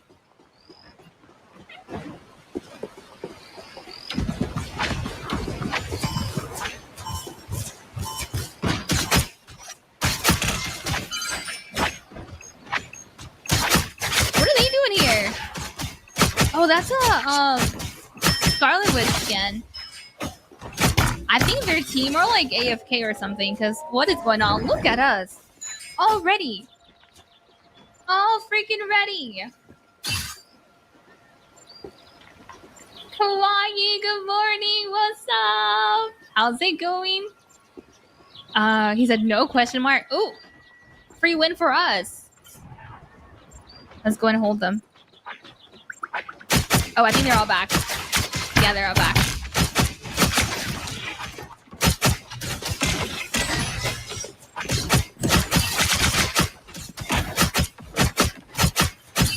Oh, this man says one.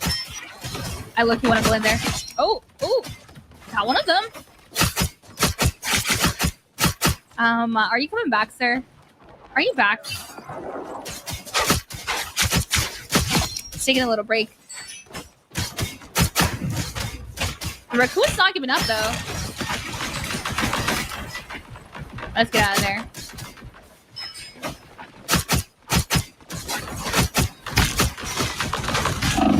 No! Okay, that was too close. Was it too close?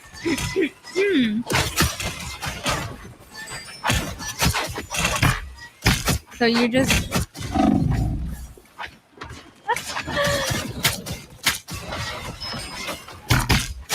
They're all just AFK. You know what? Let's see. Oh, they're gonna hate me after this. Oh! No, team! Thank God I had that. Hi, Rise. What it do? Hi, everyone. How we doing, chat? We're just currently playing some Marvel Rivals with some friends. We played our first ranked game. Oh.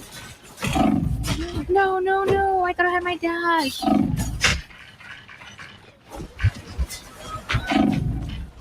First ranked game this morning, and now we're playing some quick matches with some friends.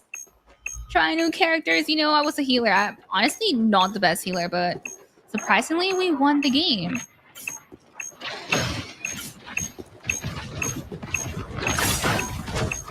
I think they're all back. I low-key want to be Punisher.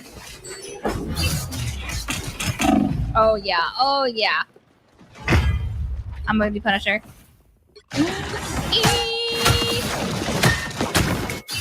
I kid you not, these quick matches might be crazier than the rank.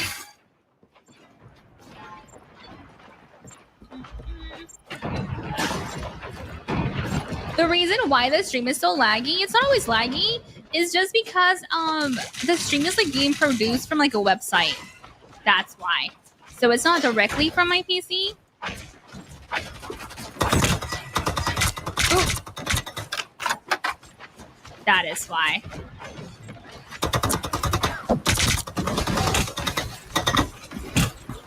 Oh no. Yup. No. Captain! Always diving. No! So much is happening. There! You know what? They might have been like messing with us at first.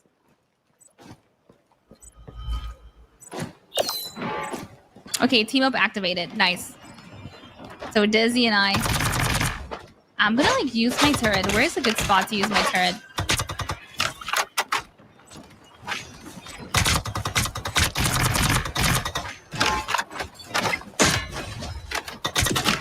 Oh. And then Scarlet. Here's Scarlet! Oh, now she wants to run. Come back!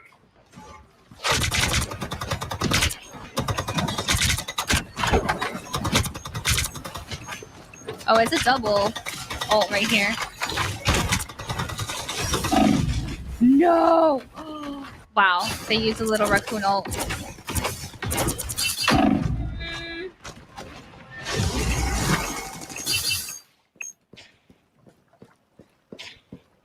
Okay, let's wait for everyone.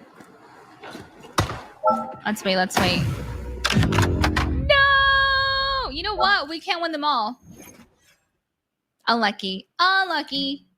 I do think we got a little too confident with people being AFK. We're like, oh, this is gonna end quick. We were all just pushing one by one. Which happens. It happens. Wait! capture 2. Oh, okay. I thought it was like the capture one. Hee XD. We just have to like win the next two. We got this, team. We got this. Lock in. That Groot skin. Is this a skin?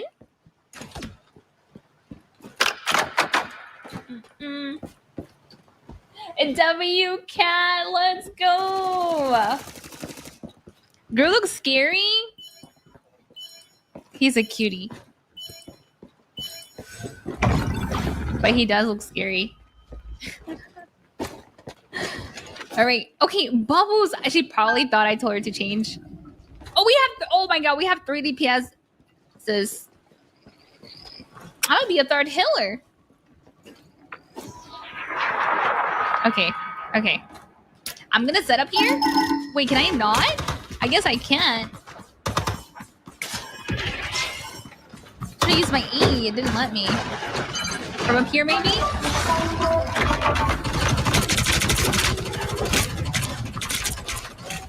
Look, Captain America!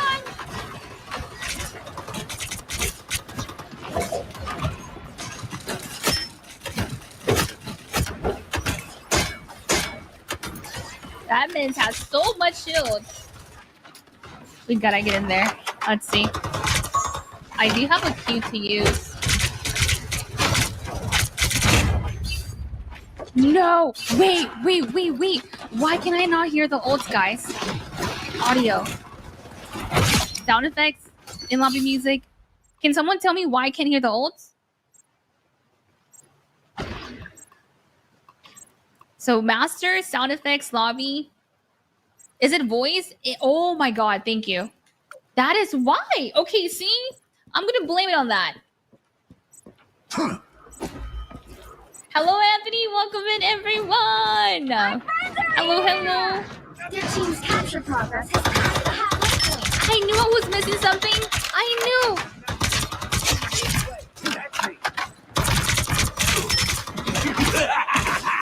Guys, just no, they're not gonna focus me. I thought we were low-key all in there. Oh no. Extended my deployment. They're still alive though, which is really good. I'm the only one that died. They've almost got it.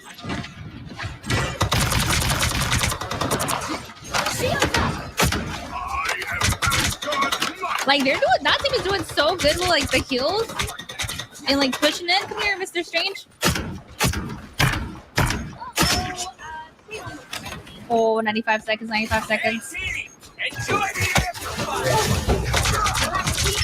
My raccoon, come here. Where the heck you go? He's one. Oh my god, your movement is insane. See? Right here. Nice. Gotta move my food. I almost dropped it. We can have that happening. I flicked my mouse too hard. We have earned a little pride. A W cat! I'm telling you.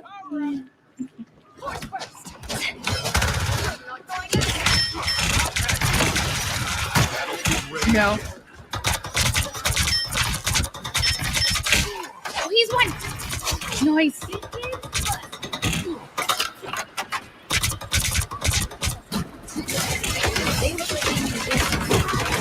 No, I can't get in there too much.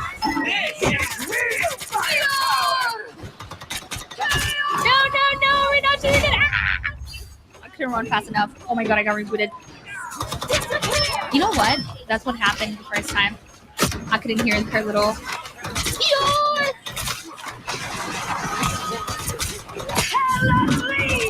They have no idea where I'm at. Oh my god, almost. Freaking Hella got me. Come on, Thor. Oh no, it's a GG's for Thor. It's a GG's. Let's keep fighting until we have a winner. Come on, get me in there. Yep. Too late. Too late. So we're 2-2 so far. 2 wins, 2 L's. Oh, I'm telling you guys, the games are sweaty and freaking like regular. My ranking was not this sweaty. Holy crap. Let's go. So shall we take a little break now? Shall we?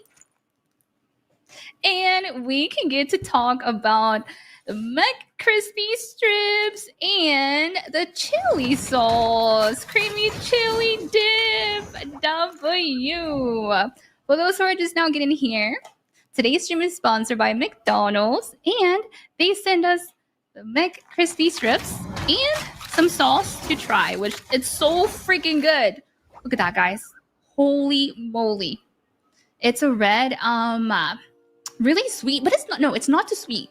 It has like the right amount of sweetness and like a little kick of spicy in there, but it's not too like spicy. You guys will have to try it to like actually go and like see for yourself. That looks good. It is good.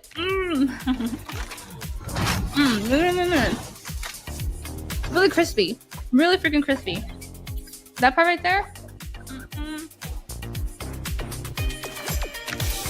Oh, let's see.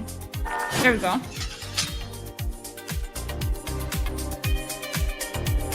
No more background noise. There we go. So yeah, if you guys haven't got to try it out yet, go check it out. If you're hungry, you know where to go. And get yourself some McCrispy strips.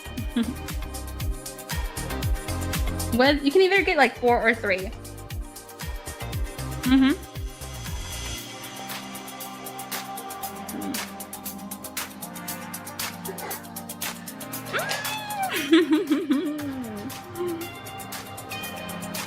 It's a new sauce, yes. It's a new sauce.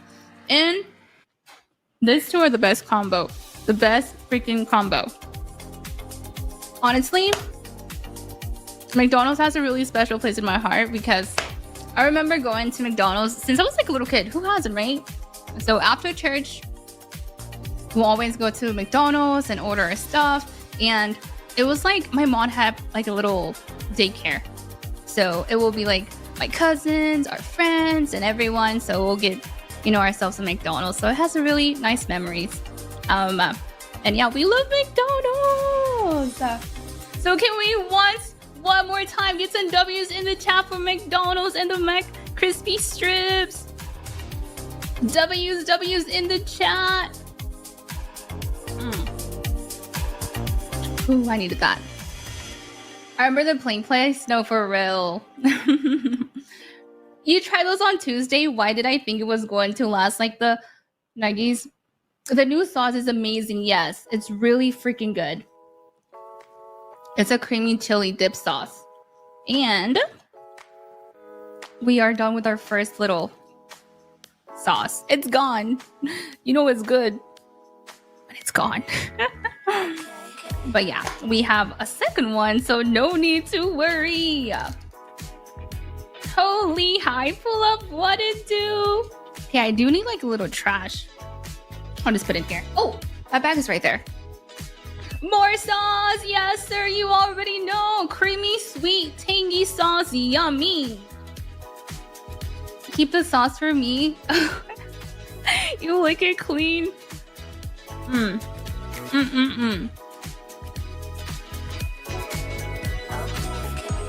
It's so freaking crispy and juicy, guys.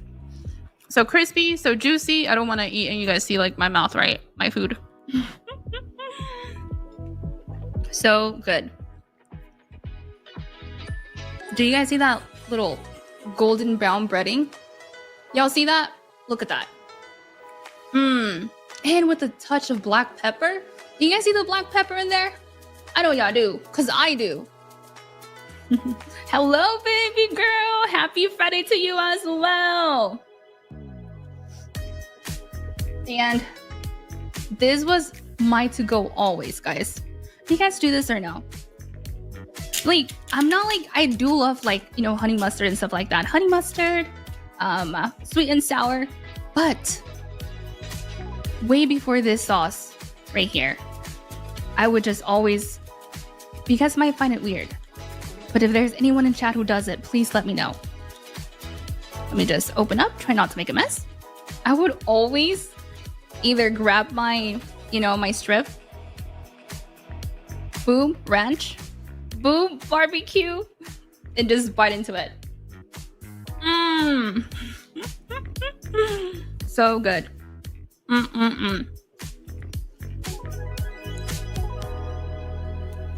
But I don't think it's better than this. This freaking sauce, this creamy chili dip hits.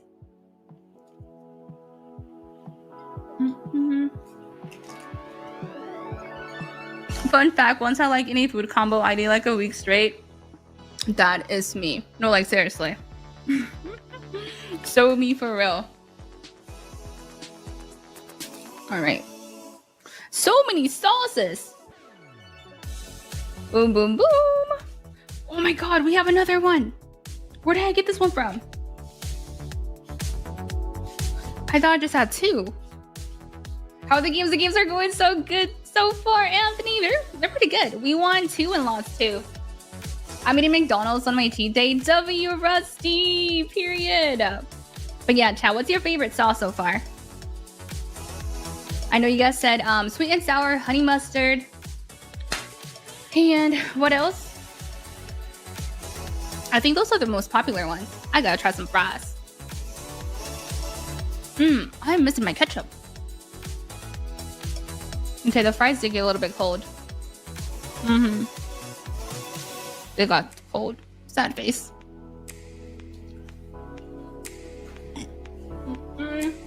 I used to like sweet chili one.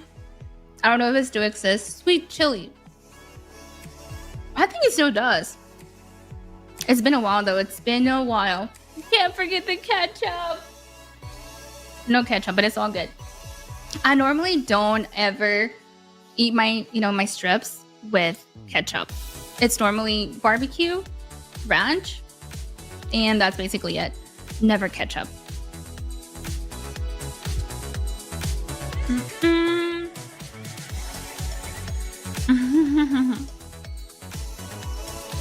Yeah, their fries are also really good, especially when they're like fresh made. Yummy, really good. But now, it's been like 2 hours since I got it, and now they're cold. Even the fries and barbecue sauce is so good. You are like me for real. You're like me for real. I always dip my fries in ranch and barbecue. Not just barbecue, but both. Let's try it with the creamy chili dip.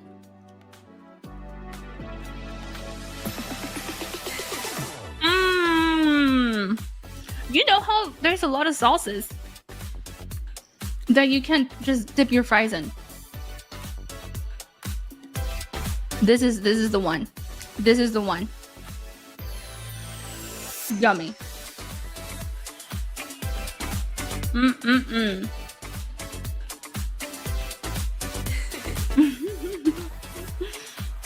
If you gotta drown the fries in ketchup, they're not good.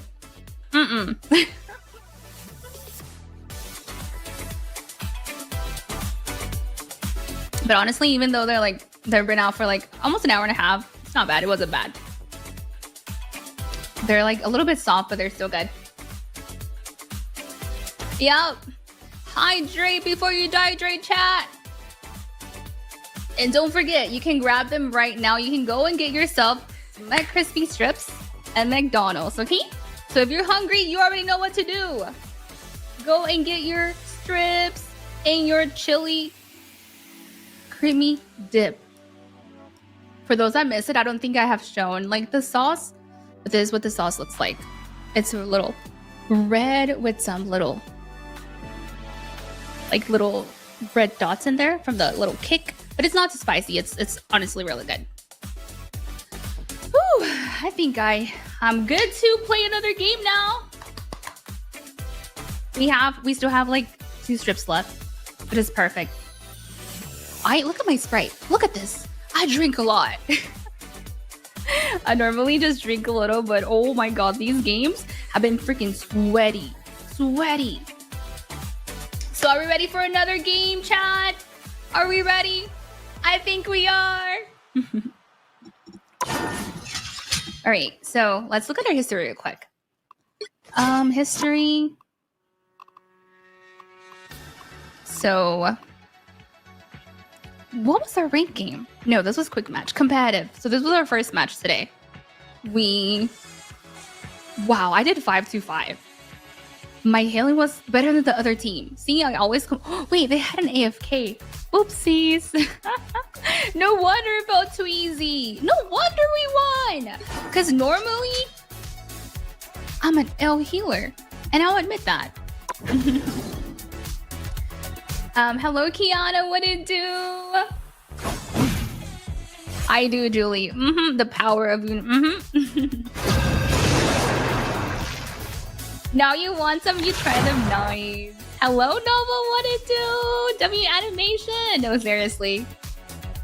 The right heroes could make all It does, the Master D. Okay. So, shall I heal? What do we do? What do we do? I can try healing. Like the moon. No promises, though. No promises. Unless Dizzy doesn't like DPSing. I can try healing.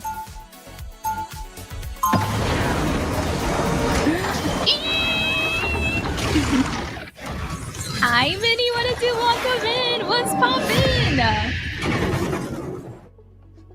As bad as things get, I tried to stay positive. We'll be coming in 30 seconds. Stay strong. 30 seconds. You are Midgard's Scroll Girl is the only girl you can use. Make sure you're spamming her powers, okay? I'm just a girl, and just get in there and spam. My furry little friends who happen to take my everything. Whee! Honestly, holding them here, Uncle Timmy, would be good. Like, if you just hold this corner. 2, 1. Oh no, Toxie is not here right now. I'm not gonna get in there. Are they really? Oh, it's Iron Man. Iron Man!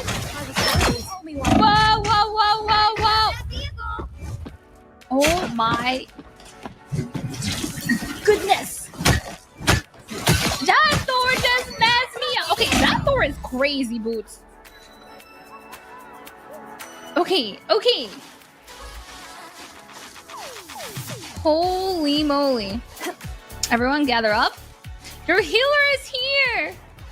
They made it halfway! Stop them! Better stop that vehicle! Okay, let me put my E on him. He'll be flying around trying to flank. Guys, that Thor, we gotta stop that Thor. We gotta focus that Thor. No! No! No! No, no, no, no, no, no, no, no, no, no, no, no. I'm trying my best to keep you alive. This team is so aggressive. Do I might need to change. Oh my god, I stuck my stun. I got him. I normally miss my frizzes. Holy. Okay, Thor, why are you here so close to me?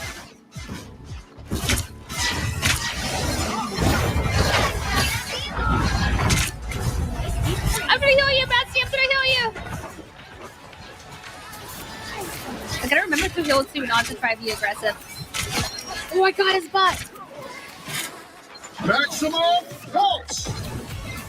Your powers are mine. Not the power. Maximum pulse. No. Wait, he just did that. The moon wants you. See, I was about to use my ult, but it was just gonna be on me. Would it have been worth keeping me alive? The moon wants you. I'm not sure it would have been worth it. There's still a chance to stop them.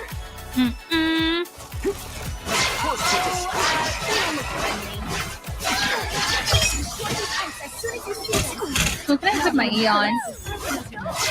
Toxic, toxic.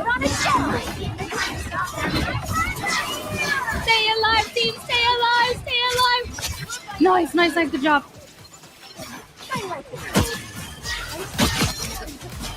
Come here, David. Oh no, he's like pushed all the way in there. And I panicked, but I hope it's a good panic. We double ulted. We double ulted. Oh my gosh. That's fine, right? Double ulted is fine.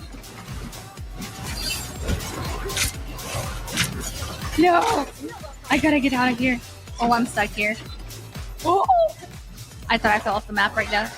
Oh no, no, no, no, no.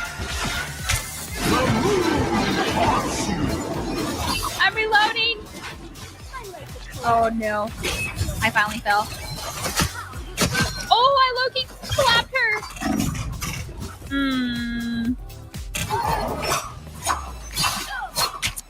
Yeah, what Julie said, Beauty. I'm making a comeback. Blow up. Should I switch? I'm gonna switch. I'm gonna switch, guys. Right is right. Hopefully they know I'm switching. It's now or never. It's now or never. We gotta stop them. Behold the god of thunder! That Thor is just so freaking good. No, no, no, no, no. No, no, no. Ah, how is this man so good? How? Back for another 2. Don't give them another inch, or else. Your powers are mine! Oh no. Okay, who's here? Who's here? Dang it, Billy. Wow, that Thor just went insane. Freaking insane. Woo-wee! That was crazy, guys. Who's my favorite character in the game? I really like Punisher. I like Storm and Psylocke. Those DPS is my main. I would say it has to be Punisher right now, though. I'm the second best Value player. What? I was like healer for a second, for like the first 20 minutes, 15 minutes of the game. Okay, we go again. Let's go again. All right.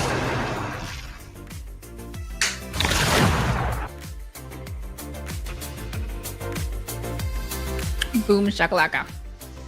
We got it. We got it. Pick your hero or villain. I'm not judging. No, no, no, no. Okay, let me make sure they hear me. I'm gonna join the call and make sure they hear me. Boom. Okay, I'm here. You guys can hear me, but I won't be able to. But I'm here. Okay, so I don't think I want to heal again. I'm not a I'm gonna go Punisher. I'm the Punisher.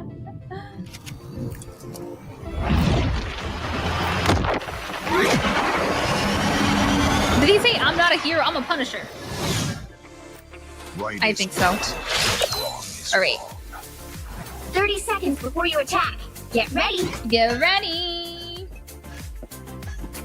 Hey, I like your fire. Okay, team. We lost 2. This is a real us, okay? We weren't us a while ago. What do you got in your trash can? We were not us. Bubbles, play your best character, Bubbles. Is that your best character? Because we're here to win. Okay? You too, Uncle Timmy. Battle starts in 4, 3, 2, He changed. 1. She said, say that. Say that. Got it? I prefer teams of 4, but I can make this work.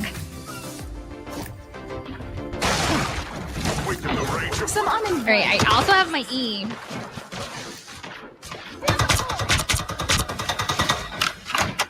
Hello, Rubencito. What is it? Welcome in. Oh my god, you're so low, and we melted through Penny. Okay, okay, okay.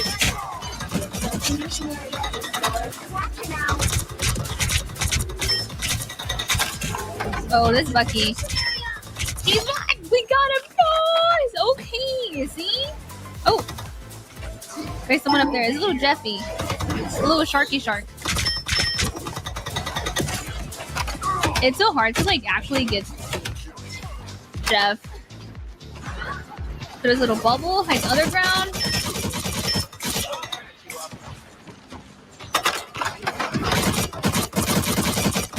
I'm here. Noise. Okay, we still have the point.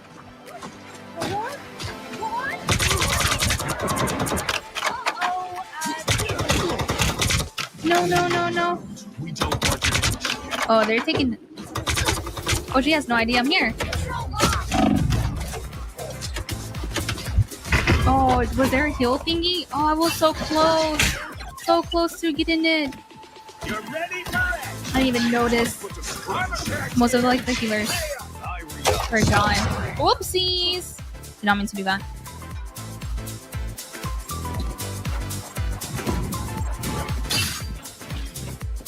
Okay, our ult is almost here. Nice! Toxic gun! No! Okay. I can possibly save myself. I think so. I just gotta hook on something. No! I was like so close to doing it. I want to see what actually happened. How even? Their team's capture progress has passed. I think I did it too late or too early. That's what happened.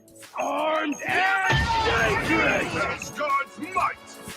We.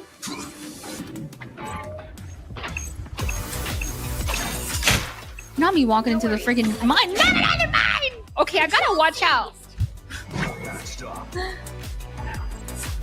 Even small victories are worth celebrating.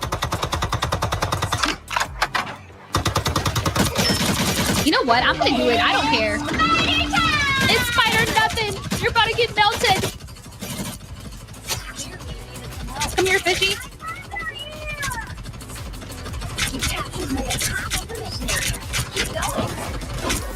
Come on, get me out, get me out, get me out! Can I not get out?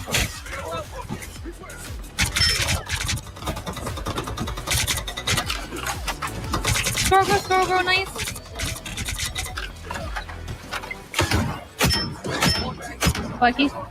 Bucky's getting healed like crazy. Can I get Scarlet? I don't think I'm gonna rush in there too much.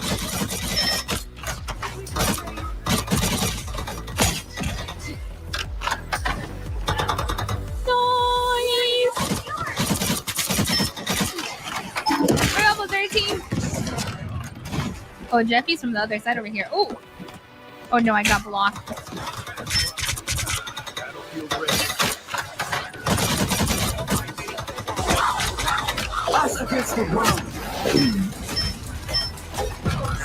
Oh no, this is not good. Not good. Jury! Executioner! Come on, Squirrel Girl! There's no one! Come on! Almost!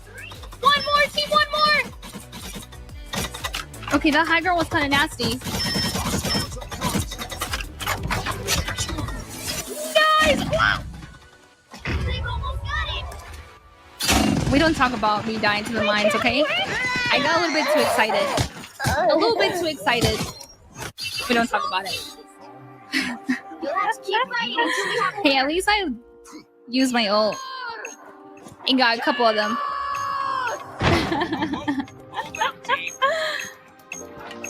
Shields up! All right. Enjoy the amplifier! Not myself! You belong to me! Nice! Let's go! Is that it? We have to go again, right? But we got it. We got the first one, guys. We captured the first one. Now we must go again. Only cowards see shades of gray. W!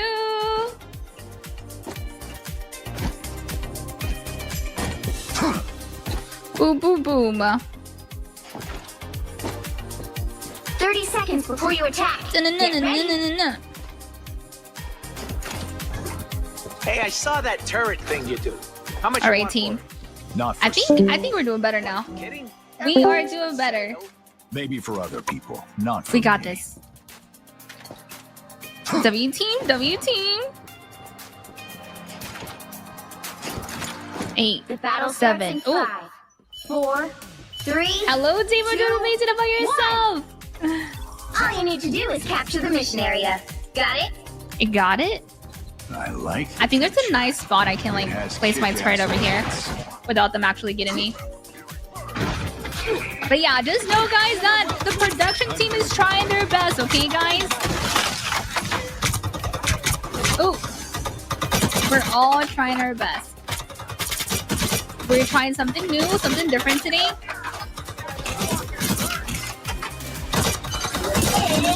You know what? Oh, I was nice. Oh, dang it, that blocked me. I think I can still get it here. Can I? I'm just gonna pull my turret. Yellow. Oh, Scarlet.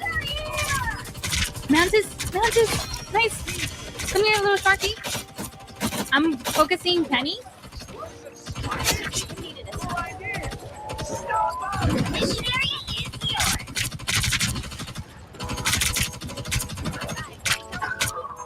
I'm getting a 13, don't worry.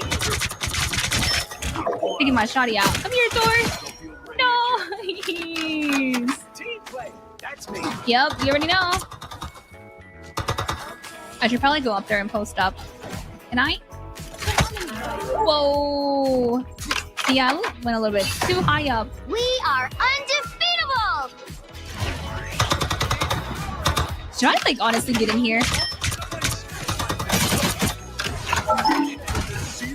Oh no. Penny? Nice. Man, this is. Oh no. Wow. Scarlet just freaking beamed me. That's crazy.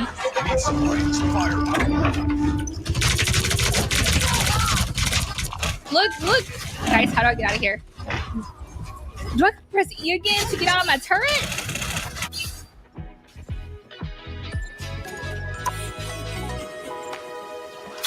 Extended my deployment.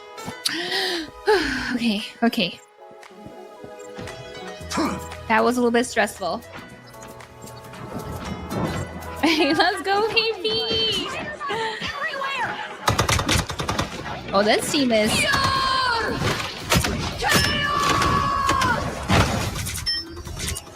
I didn't get her on time. I don't think I even got it! Okay, this team... They're mad. They are mad and they are ready to freaking come back. But guess what? They're gonna have to work harder.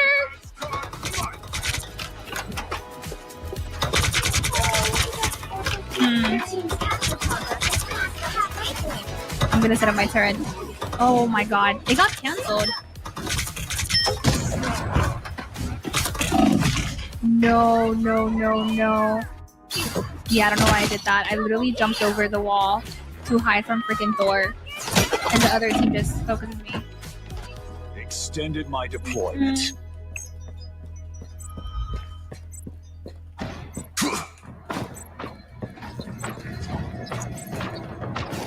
Hey, T!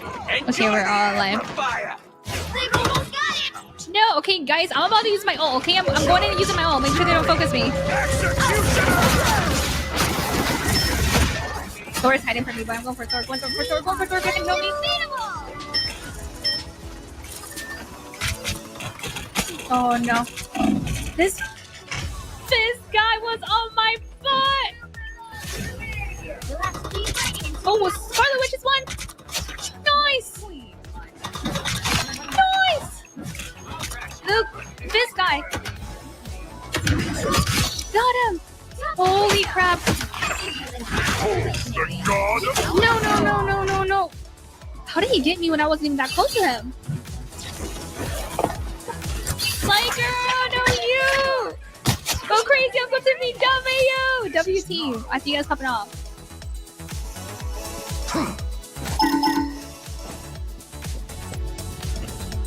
Okay, KP, I see you. Oh, you guys, on my way. She had no idea I was here. No. She put me to sleep. She has a long sleep.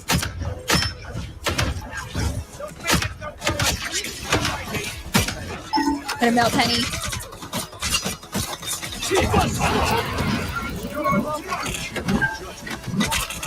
Why do you always want me? He's on me. Iron Fist on me.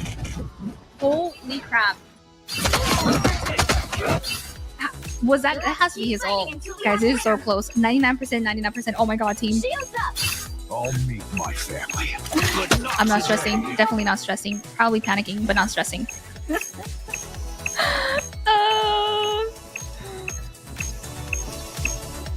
Don't worry, team. I'll get there in 2 business days. Enjoy the amplifier.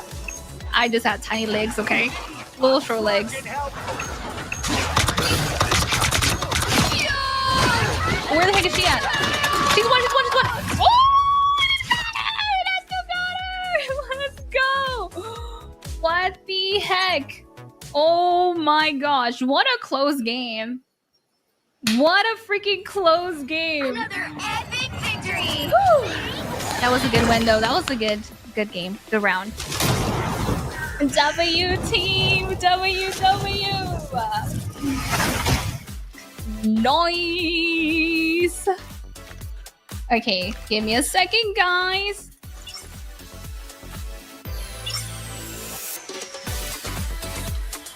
Shall we play one more game or break time? What do we think? Okay, let's go again.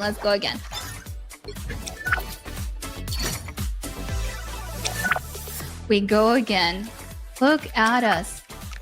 You get a thumbs up, you get a thumbs up, you get a thumbs up. Boom, boom, boom. And you all get a thumbs up. Let's go. Okay, so far, are we even now? We lost 2 games and won 2 games? I think so. Alright. Let's go. Let me get comfy. Holy moly. The right heroes could make all the difference.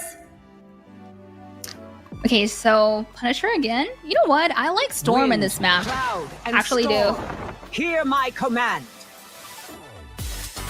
Oh, we won 3 games? Oh, snap. Oh, true. I didn't count the rank game. True. So we got Storm, Skullgirl. Bubbles, I think Bubbles switched to Raccoon, right? I am KP. You actually missed the first part of the stream. But hey, don't you worry. Just stick around, guys, for the end. You know, something exciting could happen. Stay strong. You guys don't want to miss it. It's gonna be fun. Your idealism refreshes a battered old soul. You can't be that old. Astral projection makes me feel old. Ah, what to do? What's poppin'?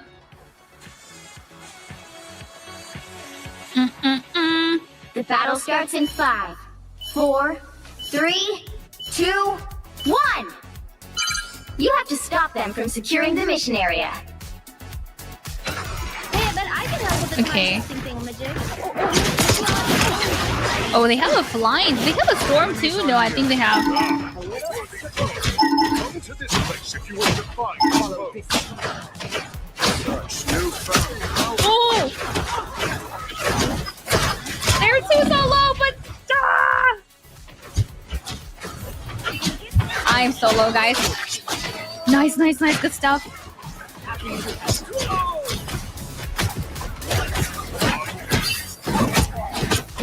Okay, Storm is hitting her shots. Mr. Fire, look, Mr. Fire. You don't want to do this. Or maybe you do, because I am missing all my shots. Ah!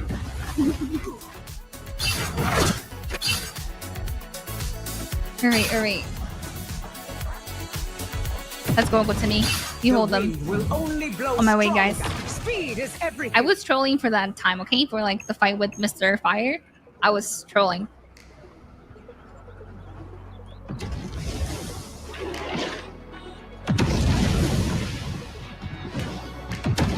strong. We better test this out. Oh, you see? Now you want to run away? More powerful yet. Noise. I have spotted an enemy. I've I've always been a heavy hitter. Peek again, sir. Peek again. Let me reload. The thing about Storm, she does so much damage, but it's really hard to like guide her shots. Like you almost have to predict where they're going. Like that! Like that! See, he wasn't there, but then he moved a little bit. It's like you're sniping. I feel like when I played her, I'm like sniping. Oh, Mr. Drew! Nice! Nice, nice! Enemy in front of us. I raised up my comrade. Dang it. Boom! Oh! We are undefeatable! Gotta get out of here. Please don't shoot me. Please don't shoot me. Please don't shoot me. Please don't shoot me. I probably should have looked back and shot. I thought it was quick enough. Oh, go Tammy, go crazy. I see you holding that corner. Okay. Yo, Skullgirl can be so freaking good and annoying at the same time. Who was it? There was like this one streamer who actually was stuck like in like flat and he got all the way to like Grandmaster just using her.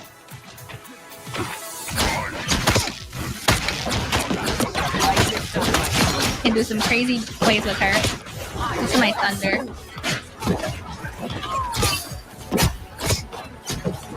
Come here! Oh! He's one! Nice! And then they have, oh my god, Uncle Timmy, they hate you so much, they actually switched to a Squirrel Girl.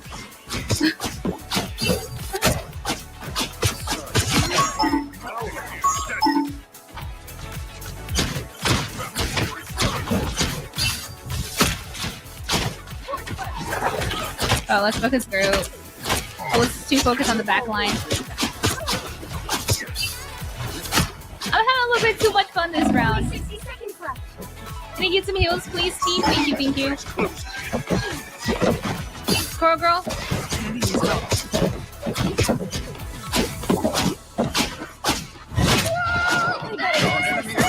Oh, he's gonna try and melt me.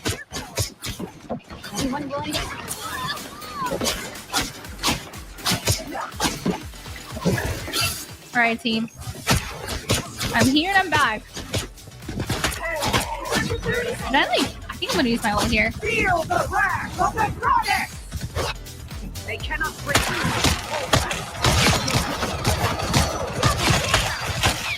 Almost! Let's go! No! No! Hey, I got 4 of them, right? 4? Oh my god, team. I think I got 4. I think. this door. Nice! W portal! I'm trying to get in there. And W. Oh, it's I'm gonna get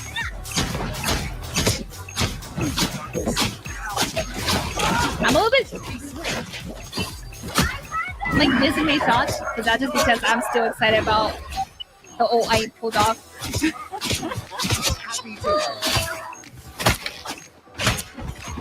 Nice. Nice.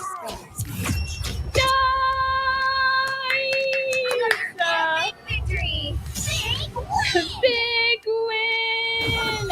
You're happy dance, period. Get it. Alright.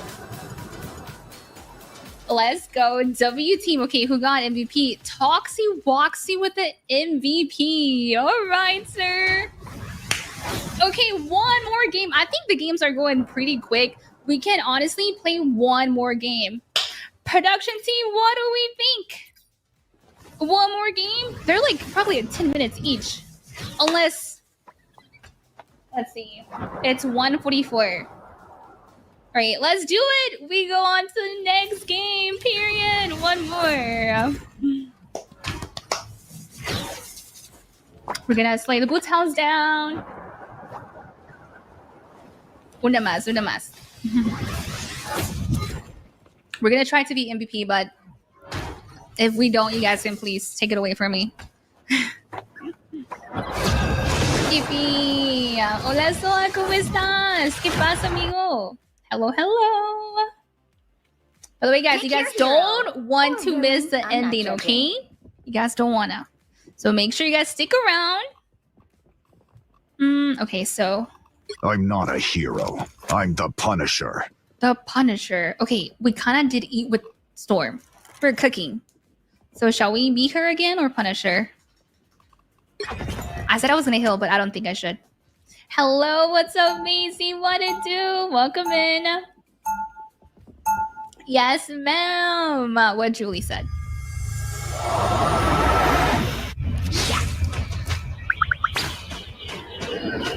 Right is right, and wrong is wrong. Oh. 30 seconds. Oh no, Bubbles. We're gonna sell up your raccoon. Stop. It's a joke. It's a joke. Real tough. I think we won last game with you being I don't raccoon, play huh? favorites, and I don't listen to excuses. So what? You never cut any? I'm doing pretty good, Macy. It's a joke. Oh, nice. We have to take the teleport. The battle starts in 5, 4, 3, 2, 1. Go! All you need to do is capture the mission area. Got it? When the X-Men call, Got it. Cloak and Dagger are glad to answer. Ba-da-bum-bum. All right, let's go. Here comes trouble. Oh, we got a rock on their team. And that person is still one.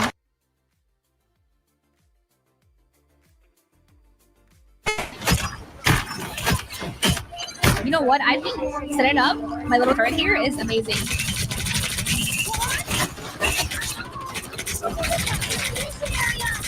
Oh yeah, it's Joa for them. Here.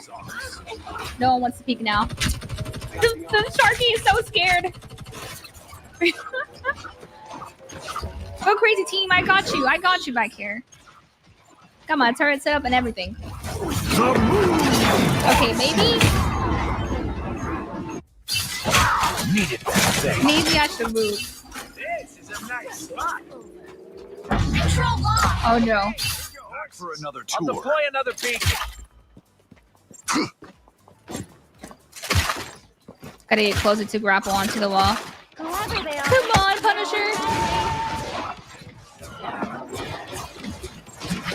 Alright. Maybe we can flank.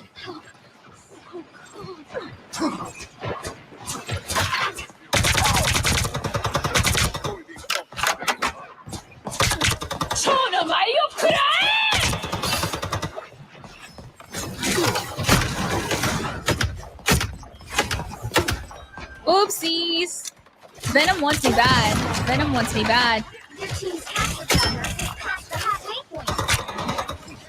There's more than one. Okay, he's dipping now.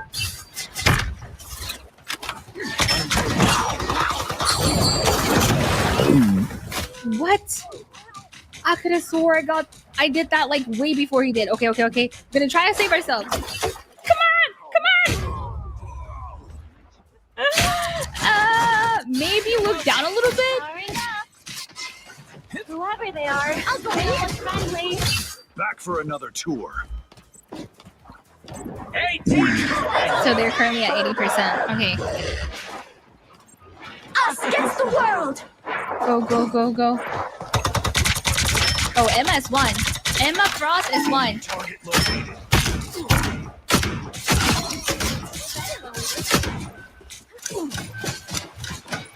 Should I get in there with you guys? Should I get in there? Come on. Oh no. Aleki, we sold one. Just one. We won't be doing the same thing next round. All good. Whew, they were just like pushing out a lot. I'm a blunt instrument. That's how I like it. Boom.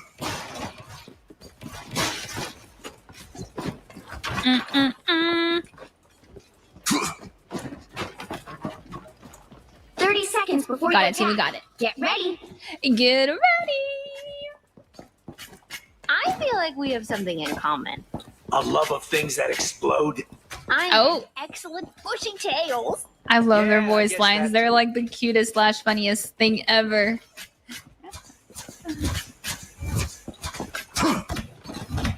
Okay. The battle starts in 5, 4, 3, 2, 1. Boom. All you need to do is capture the mission area. Got it? We can pull it off. I've been in worse gangs. All right. So they got one. We just need one more. I don't think I've played this map before. I need to like know where I. Haha, the moon. What? Imagine that actually got me.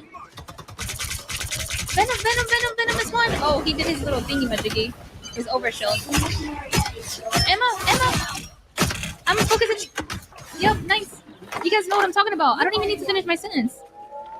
W team. Yup, yes, Sirski.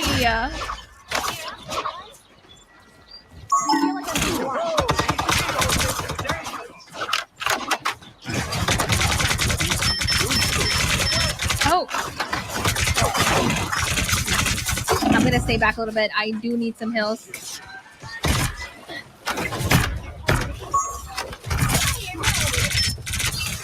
Oh, cloak. Did she kick me or something? Mess him up, mess him up. Oh no. We're outnumbered. On my way. I do have my ult. Ooh, I feel like I'm so far. Is there like, should I be like taking a portal? I should be, huh? You've captured more than I got your legs, y'all. Keep going.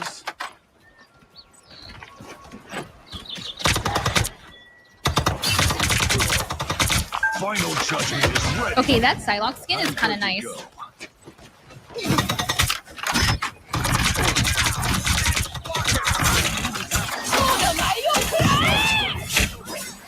Wow.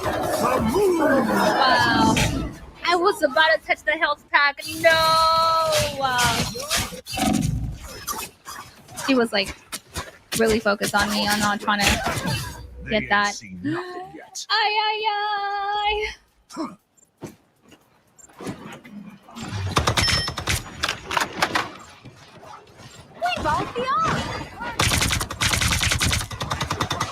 Since they're like pushing, like holding us here, I'm just gonna like watch them not peek anymore because of that.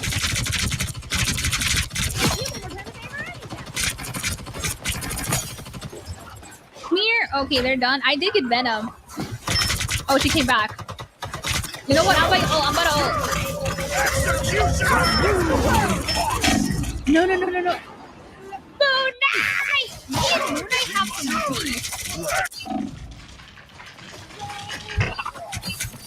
This is a really close one, guys. Their team's capture progress is past the halfway point. Go. Not the Moon Knight hunts you.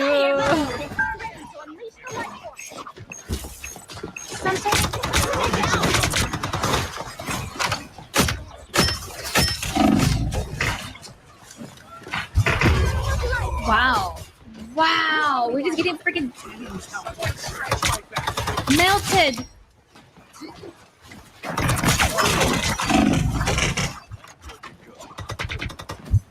Okay, we should probably take a, like, is there another way where you can go out and through? I don't really know this map like this. I'm blinded. Cloak and Dagger is almost one Cloak and Dagger. I just get looked at like crazy. I should have like stuck to that. See my point of view. Come on, team. Come on. But not today.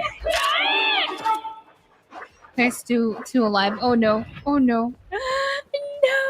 Too many enemies.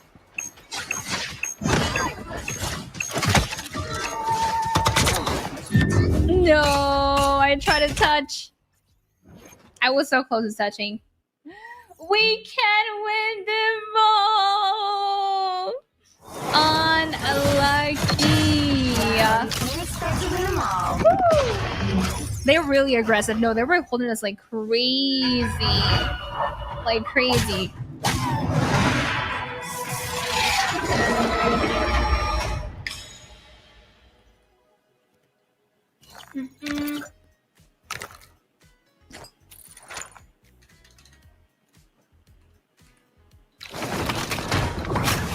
Give me a second, chat.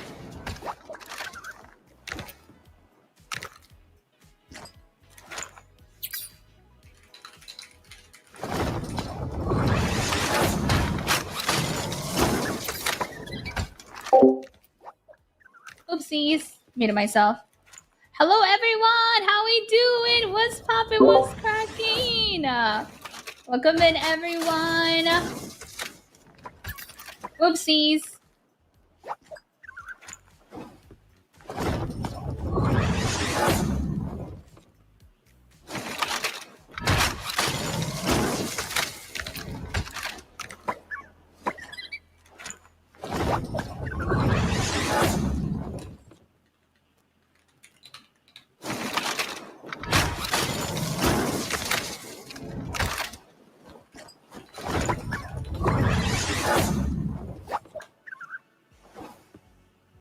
I might have drank a little bit too much of my drink, guys. We're gonna be taking a little break. Yup.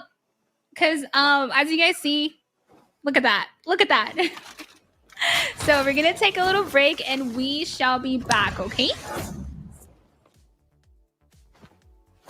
BRB.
Alrighty, so one more round. And this might be the last round. So team, lock it in. We're doing it. We're doing it. Hola Carlos, what it do? What's poppin'? Boom.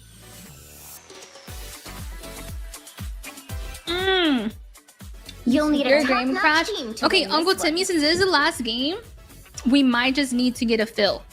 Yeah, so this is the last game. We might just need to get a fill. Thank you so much for joining and playing. Thank you, thank you. But you're not able to look. Let's see. Sounds good. Let's go. Once again, guys, you guys don't want to miss it. Make sure you guys do stick around because something exciting will happen soon, all right? Okay, so let's see. My Should I be? You know what? I'm gonna be Storm. I think I've been doing good with Storm. Somewhere in the world is a little girl like I once was.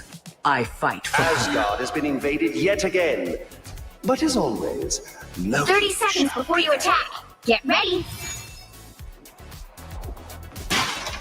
Ah, Thor. Are you here to compare lightning? Lady, I could never. All right, Twould so crush your spirits. Oh, would it? you're gonna wait for Let the us muffin see what period. our enemies think. Yeah, we might need to leave this game, guys. So let's see. So if you guys can just at me when to leave, I will leave. 3, 2, 1. Oh my gosh. Their bullet is in here like crazy. This team is not messing around.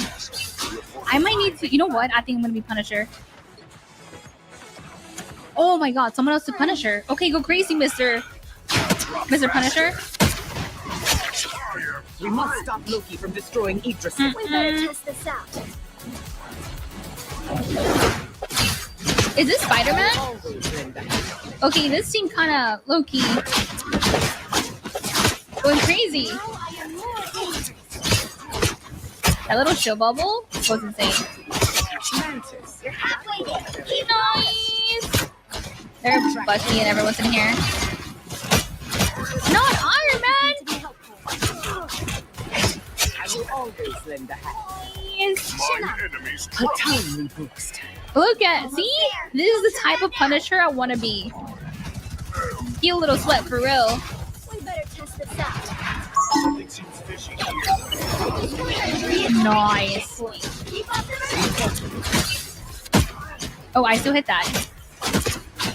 Whoa! If I could just ignite these. Mr. Spider-Man? Come here! Done by you! Okay, so team, if we can like finish this game in 2 minutes, will be great. Push, push, push, push! Don't let them come back!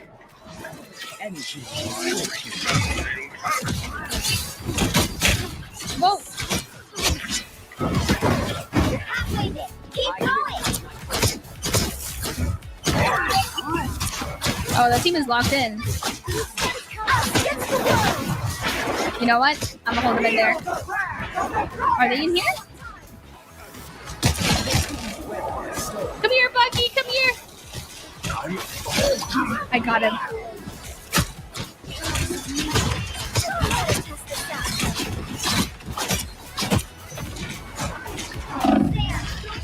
Oh!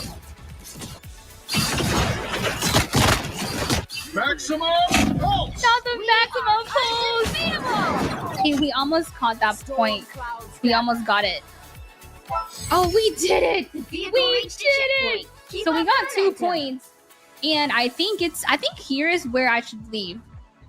That way we can like do Beholds the god of thunder! the last thing that you guys have to do. Yep, let's end it here. Let's end it here. Yippee! So we're gonna end it here, guys. All right. So, chat, once again, those who missed it and those who are just now getting here, McDonald's has the McCrispy strips out now.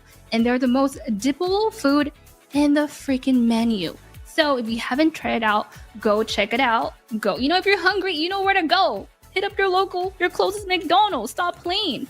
We got the creamy chili sauce. Yes, my crispy strips. Let's go. All right. So, boom, boom, boom. Look at him. Look at the sauce. Look at that. Yummy, yummy. The most dippable thing on the menu.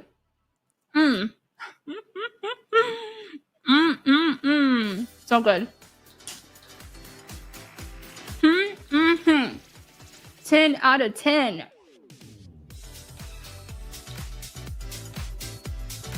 No, seriously, guys. This is my actually new favorite sauce. I'm not even joking. Like, I love McDonald's. Thank you, McDonald's, for sponsoring the stream, but my honest review, this is so good. Really good. Like, go check it out for yourself and try it, and you guys are gonna know that I'm not lying.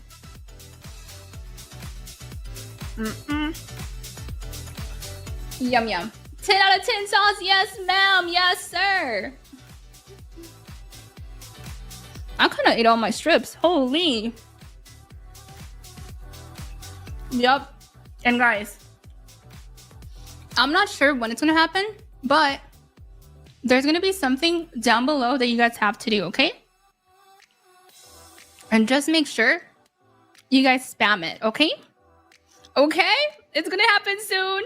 Or I'm not sure when, but make sure you guys do pay attention and keep an eye out. So make sure you guys have the hashtag or whatever is gonna like pop up, and make sure you guys are spamming it. Okay? Are we ready, Chad? Are we ready? Just wait for it. Just wait for it. It's gonna be a hashtag, and just spam whatever it's gonna happen, and you guys are gonna make something happen. Not sure what you guys are gonna make happen yet, so you guys have to like do it in order to make it happen. Yes. Yummy, yummy. Guys, I went through like 2 freaking little sauces. Let's make it happen, chat.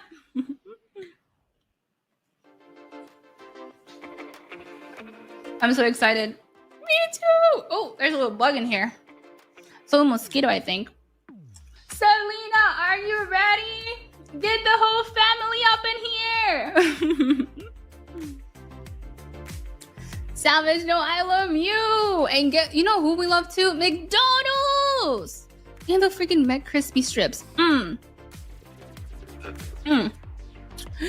my god, it's up now, Chad! Use hashtag McCrispy strips in chat to fill the power bar and unlock gifted subs. Let's go, Chad! Exclamation mark. McCrispy strips, and everyone, make sure you guys spam it. Starting now. We have like 2 minutes or so. I'm not sure how long we have, but we gotta make it happen. We gotta make it happen. Go, go, go, go, go, go, go. Spam, spam, spam. Yippee. Everyone, let's go. Let's go. W. Oh, we're almost there. Almost there. Come on, chat. I know we can do it. I know we can do it. So this is just to unlock, okay? So keep on doing it. Keep on doing it. Selena. W Slaggy. W everyone. W Fabi. Selena. And oh my gosh, McDonald's with the 100 gifted subs! And you get the reward! Can we get some donuts in the chat for McDonald's? Seriously, McDonald's, thank you so much for sponsoring this stream, for all the love, for everything, for having some freaking amazing crispy strips on your menu, and this new freaking sauce. Oh my gosh. I want to thank my community for being here, for making this possible. Seriously, a big old shout out to McDonald's. And if you're hungry, you already know. You know where to go. Get yourself some chili dip sauce and the McCrispy strips. So once again, thank you all for everything. All the love. We love McDonald's. And yeah, go drop them a follow. All right. I love you guys. And once again, thank you for everything. McDonald's. Bye, everyone. Bye-bye.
in the wild lands, you will face the truth. The time of spirits is over, and soon, so will yours.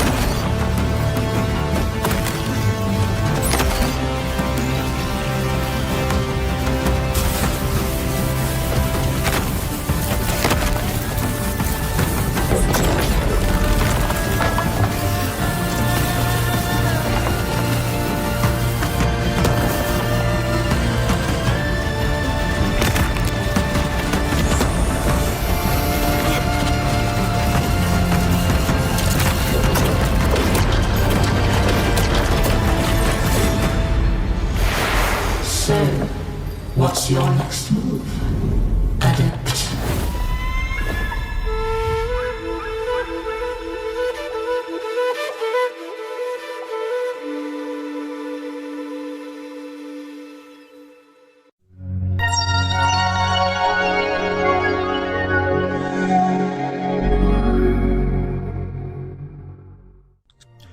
Hey everybody, I'm Doug Northcook, the creative director here at Creature. I hope that you enjoyed our first look at Adept's Arena from our amazing partners at Giant Stride in Spain. This is a game that we think will be really incredible both in and out of VR. We started Creature a couple of years ago to support developers making incredible virtual and mixed reality games. We also released our first mixed reality game last year from our internal studio called Starship Home, a mixed reality adventure game that we'll come back to a little bit later in the show. And we're really passionate about helping developers find ways to bring novel concepts to life, new ways of playing, new ideas that are only possible because of the magic and the passion that these developers bring. And we're really excited to show you something new from one of our most anticipated games on the Creature label, from Thomas Van Bowel. Here is Laser Dance.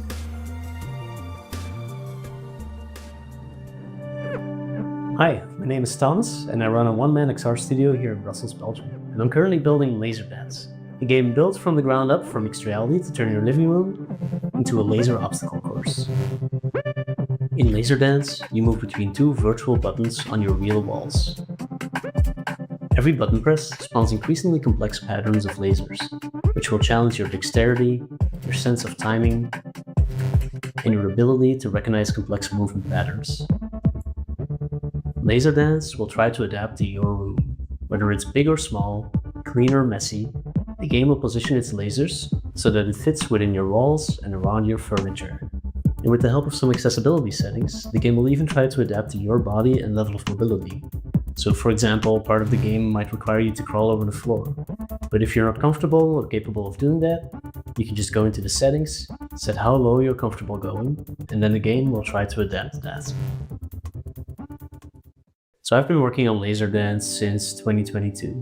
And the very first prototype was actually developed on the old Meta Quest 2. Pass-through was still black and white and kinda grainy, and there wasn't really a framework for building mixed reality apps, so I had to build my own tool set for mapping out where walls and furniture were if I wanted to test in different spaces. And things have improved a lot with the Meta Quest 3 and 3S, and I've been updating Laser Dance to keep up with those changes. You can now 3D scan your room, for example, so that lasers will interact more realistically with your furniture. Dynamic occlusion means that lasers will disappear behind your furniture or even your own body. And support for inside-out upper body tracking means that the game can now detect when a laser crosses your arms or your back. Despite all those improvements, making a game that can adapt to any room has been challenging, and it's taken longer than I hoped. Which is why I've decided to launch Laser Dance in early access, coming later this fall. The early access version of Laser Dance will not have all the features and content of the final game, but you'll get to try it earlier in your own home, With your feedback and support, I'll be able to make the final game better. So that's it for now. In the meantime, you can go wishlist the game on the MetaQuest store, and I hope you look forward to trying Laser Dance for yourself later this fall.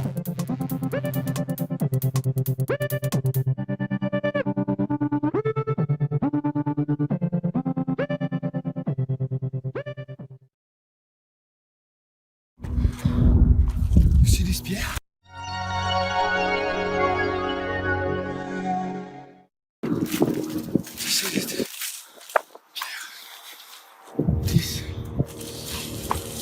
This is Metaverse. This must be it. This must be it.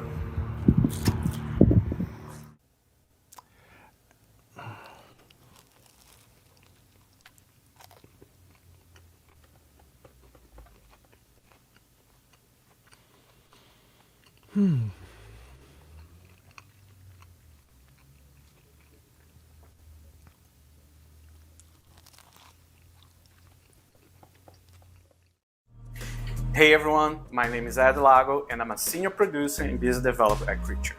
It's my pleasure to share with you some news about two games at Creature label that are really dear to me. So first off, let's start with the mind-melting arcade experience, Thrasher. Over to you, Barkley.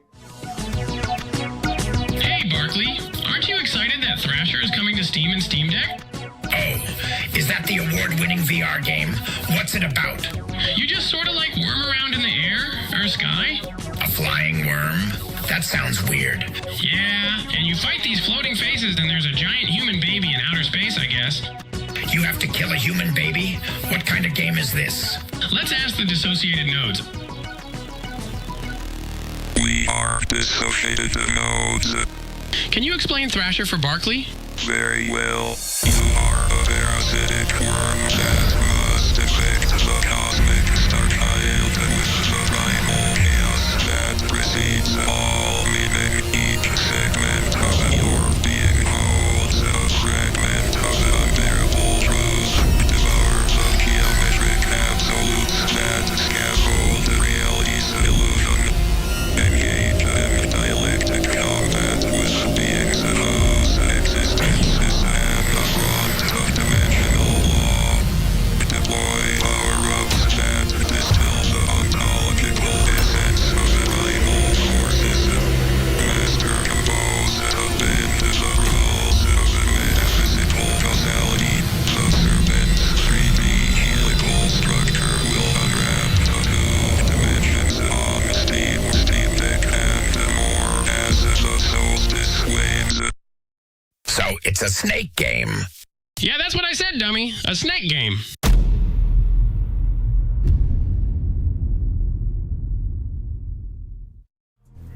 Thank you, Barkley. Now, let's move to other fun news.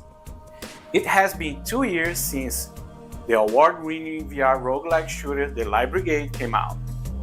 5 major updates later, tons of new content, and a bunch of accolades. Here's a new sick mixed reality trailer made by our friends from Live.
having a creature-mendous time out here.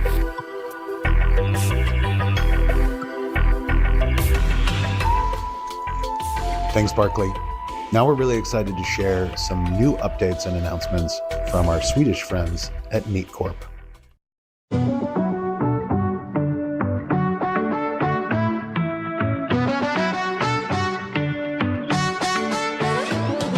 Neat Corp began during a time of early VR experimentation.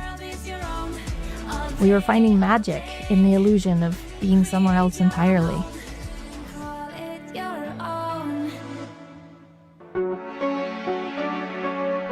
And that's why we built budget cuts to be tactile, physical, and tense. Every movement, dodging, sneaking, throwing, it felt like it mattered. It was you against the system, armed with only precision and panic.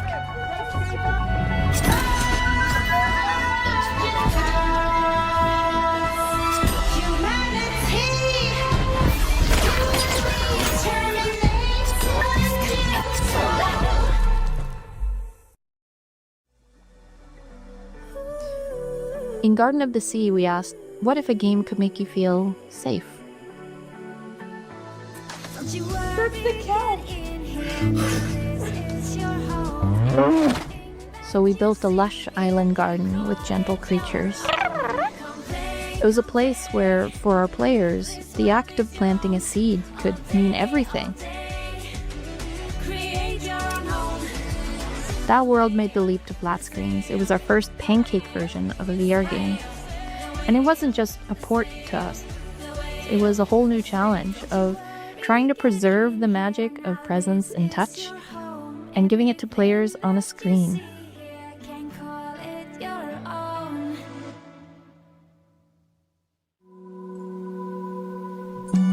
With our next game, we've taken that question somewhere older. A forest between life and death. A world shaped by memory. It's a test of courage, connection, and survival. This is Crossings.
Growing up in Sweden, I have a very particular place for the Scandinavian forests in my heart. It's very easy to start thinking about all the folklore tales and all the mystical beings that might be there, but you just can't really see them. Wandering this oppressive environment that's kind of bleak and unsettling, your paths will cross with other players and they will appear as this sort of beacon of hope or maybe a guiding light. Maybe you meet someone that has learned more about this place than you have. You will connect with other people and magically appear in the same world.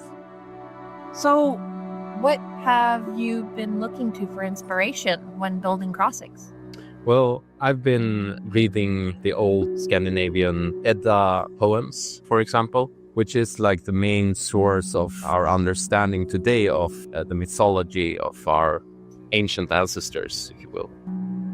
One thing that is interesting with how those poems are written is that to fully understand them, you kind of need to read the whole thing, every poem, and then you need to read them again, because in the first poem it refers to something in the last poem. And the more times you read them, like you go through the circle over and over again, you will understand more and more of what they are actually about. That is something that I think is mirrored in our game, because it's a game that uses that mechanic where it goes round and round. You will get into it, you will sort of read the poem, you will go back to the start and go again, and maybe something that turns up later in the game will explain something that is in the start of the game, you know?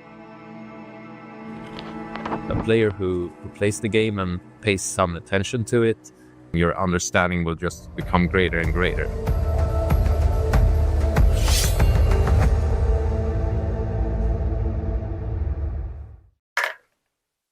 That was neat. So my next introduction, it's a special one. I worked with the developer 8 years ago, and here we are working together again, but now he's running his own studio. Please check Wordbound.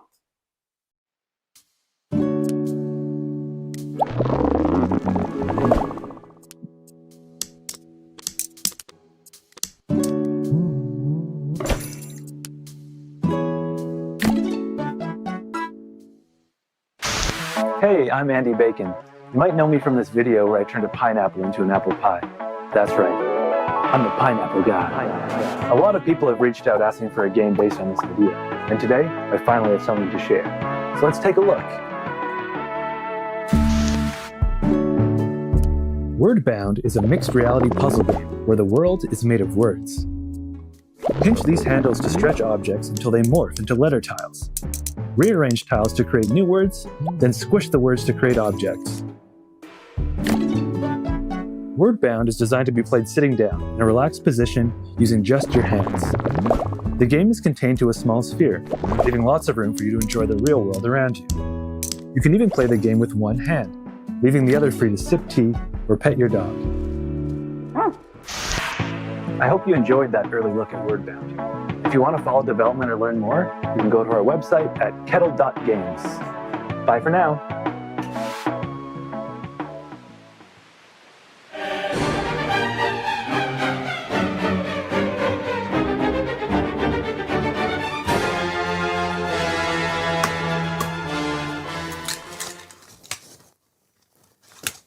Oh, hi. I'm Jamie from the VR Game Showcase. Welcome to my kitchen. Now, if you watched our last show back in March, you might have seen a very professional video announcing the mixed reality mode for Prison Boss Prohibition. The creators made it look easy, so I thought I'd try it myself for this intro segment, but it's not going well. Oh, Doug, could you take over for me while I blend these eggs, please? Thanks, Jamie. We're really excited to share that Trebuchet is joining the Creature label, and that we will be supporting Prison Boss VR and the release of their new game, Prison Boss Prohibition. Thanks, Doug. Fortunately, the fine team at Trebuchet are much better at this sort of thing than I am, which they'll demonstrate in this exclusive new look at the game. Now, where was... oh yeah. Ah! This game doesn't have hand tracking, right? Hi, I'm and today I'll be introducing you to Trebuchet, a VR studio from the cold and poutine-filled province of Quebec. They have been around for a long, long time in the VR dev world. You might know them for one of their masterpieces, such as Toilet Wine Brewing Simulator, Medieval Road Rage Simulator, Arborist Existential Crisis Simulator, Pastel Edgelord Simulator,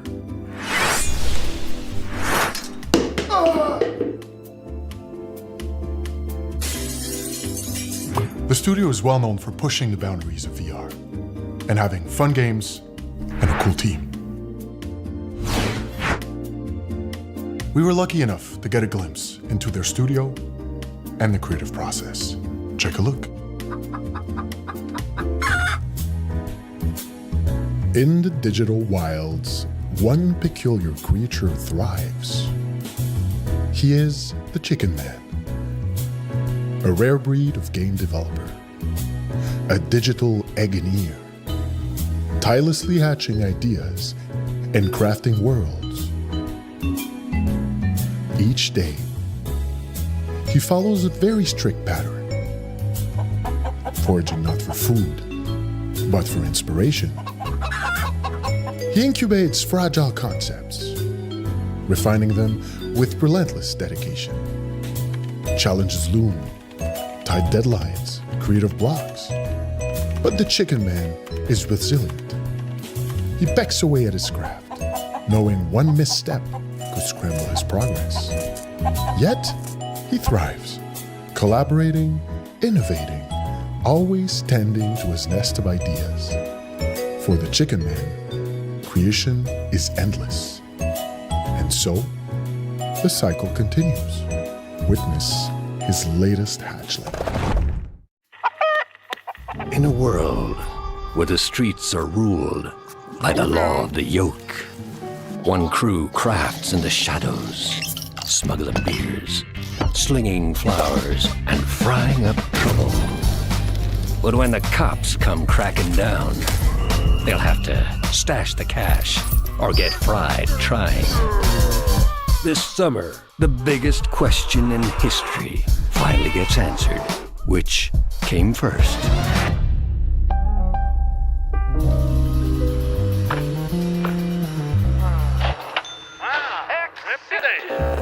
Come quick, we might have some secret footage from Trébuchet's playtest room. C'est ça, hey, wow, wow, wow, vous savez que c'est barré ici. Voyons, tabarnak, hey, sortez, allez,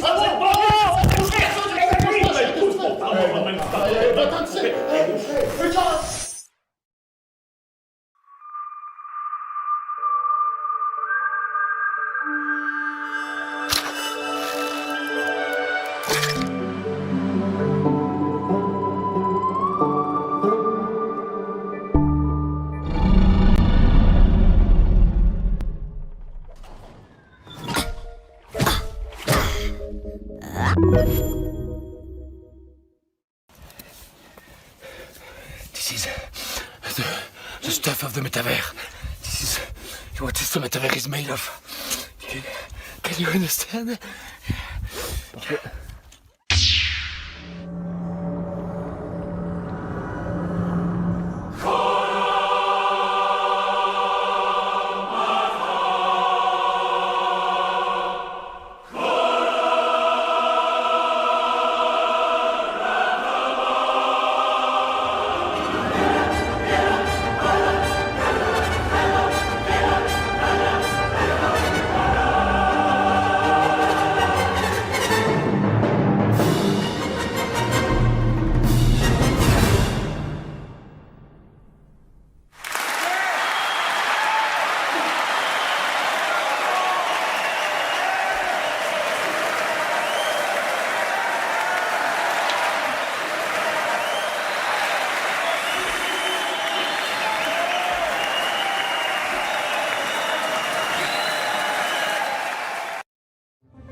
Starship Home is the first of its kind mixed reality game for the MetaQuest 3 and new MetaQuest 3S. Travel to the stars from the comfort of your living room. It's totally safe and it's totally normal.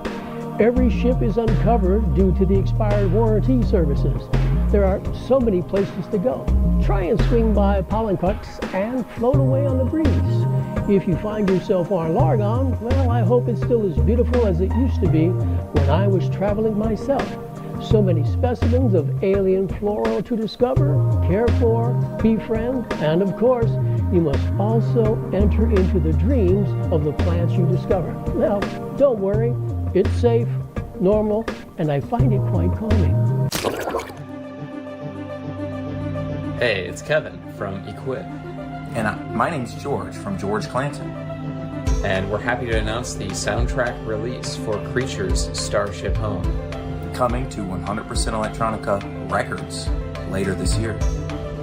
Please look forward to it. Starship Home has it all.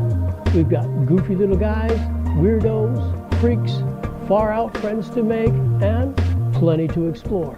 Let your room come alive as you take off on your Starship Home. Purchase your Starship Home today.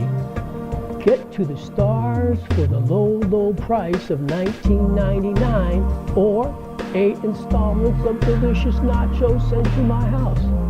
Getting off planet has never been so affordable or safe.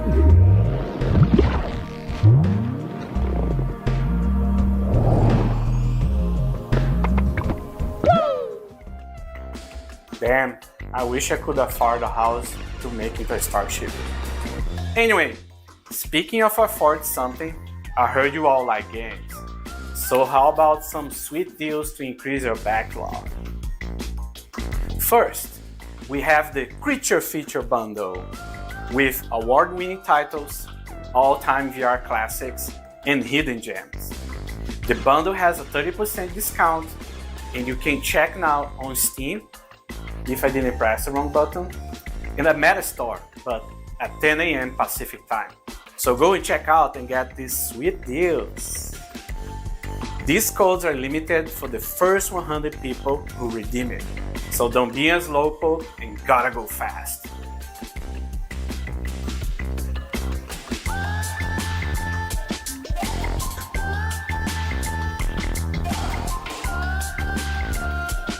You know, it's tough finishing stuff.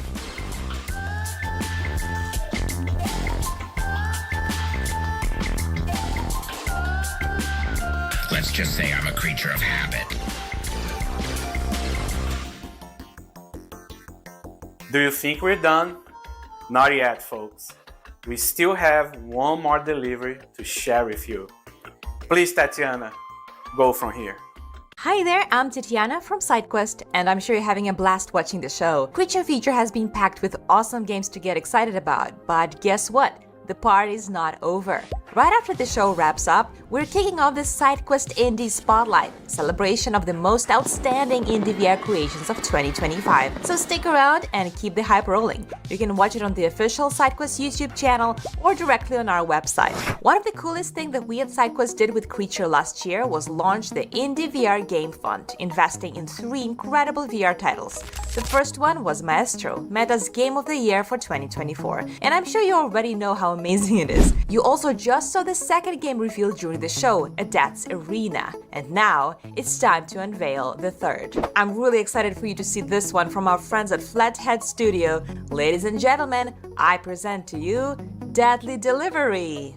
You need to go into the dungeon, deliver the packages, bring back the money, and maybe don't die. Let's go. It's gonna be so easy.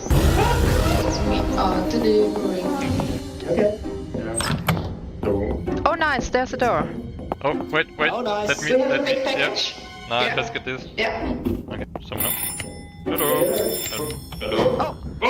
Oh. Hey, Philip. Wait. Thanks.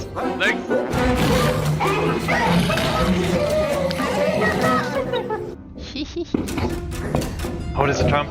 Oh, shoot. God damn. Okay, I'm going down a level. I'll update you guys. Over. Mele? What? Mele to me. What? Mele? Over. Hello. Hello. One more. Oh, a second. What?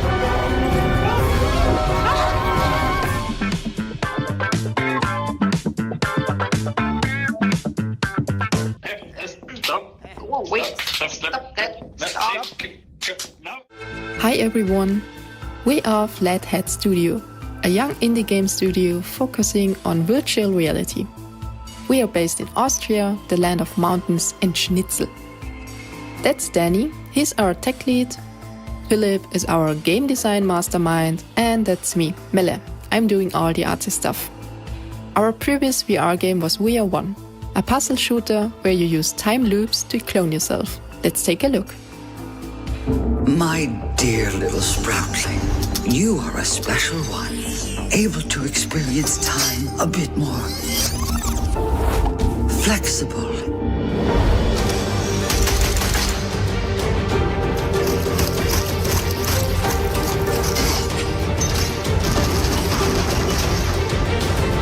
We are connected.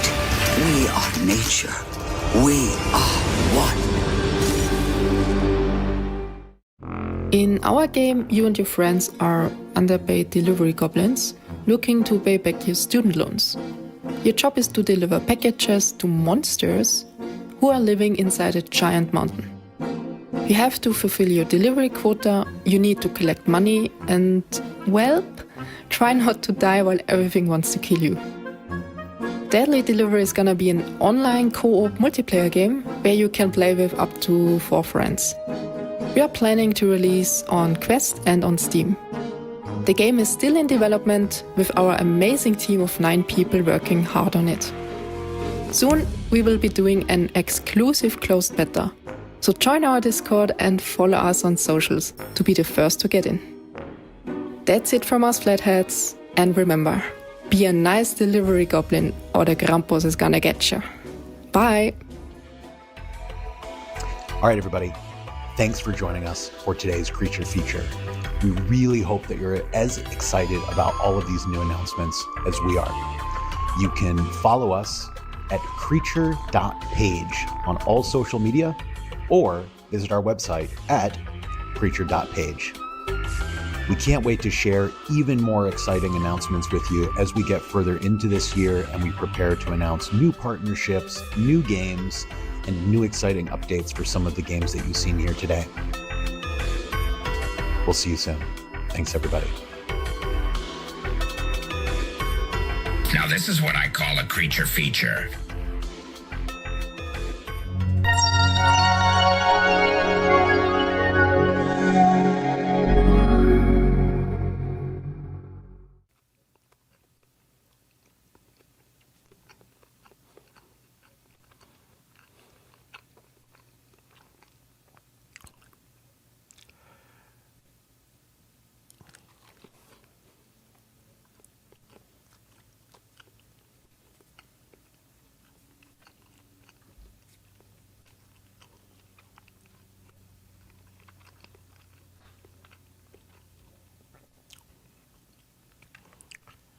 Yeah.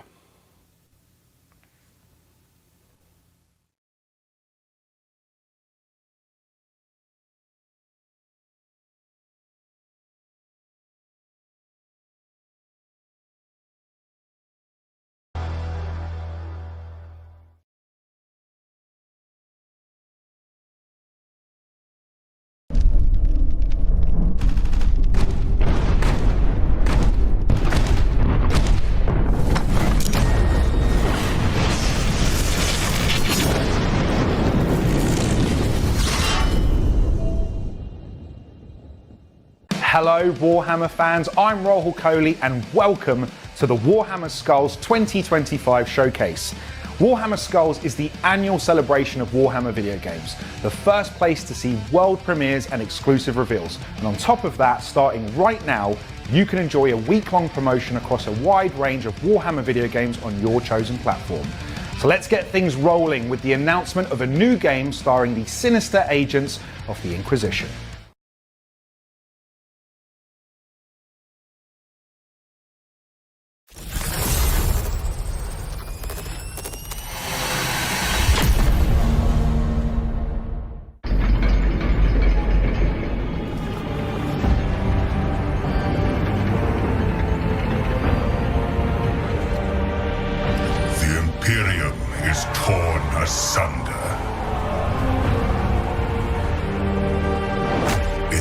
Darkest hour, we are besieged on all fronts.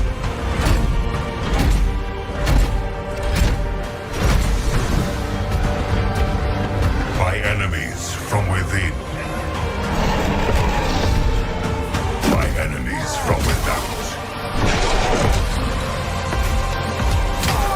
enemies from beyond.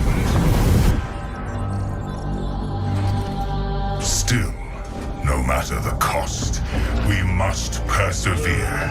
Every blade must be turned to our defense. Every soul, every dark secret.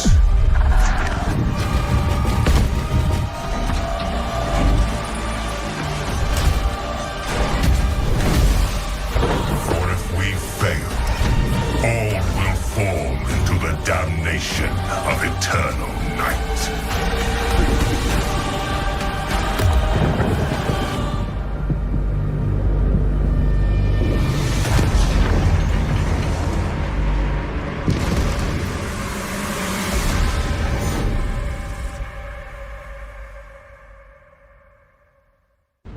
Hi, my name is Olga Kelner.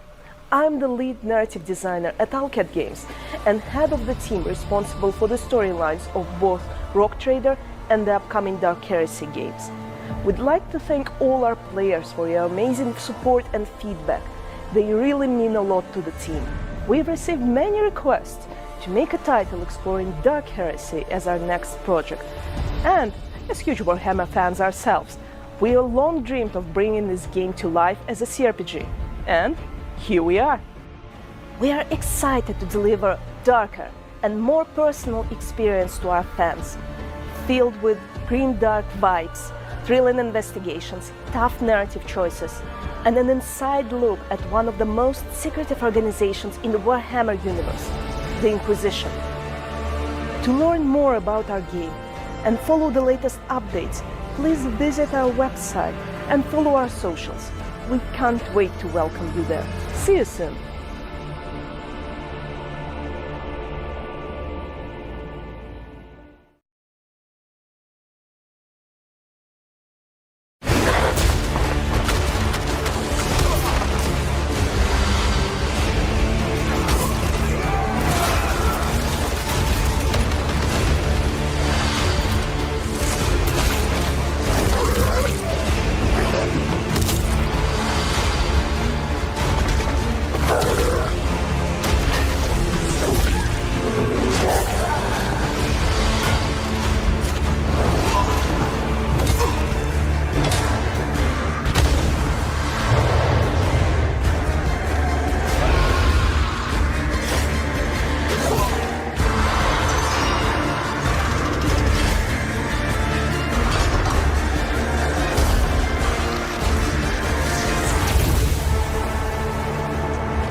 Games are part of you, us. They're a part of culture, part of what makes us human.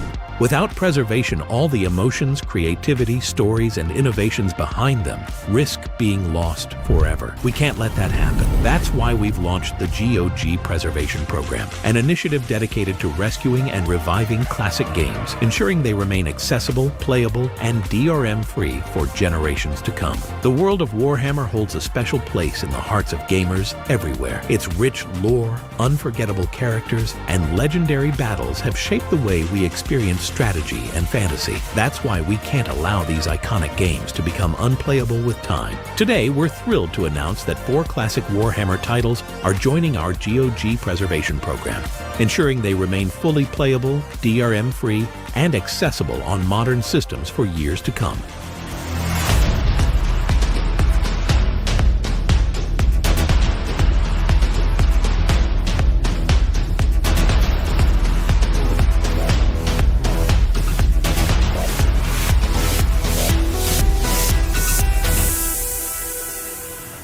To celebrate Skulls 2025, we are giving away Warhammer 40,000 Rights of War, along with a time-limited digital goodie bag, including great wallpapers and more. Go to GOG.com and make games live forever.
What a start, and as you can see, there's some really cool stuff in the pipeline, and there's still plenty more to come, including this next trailer from a studio I've had the honor of working with personally.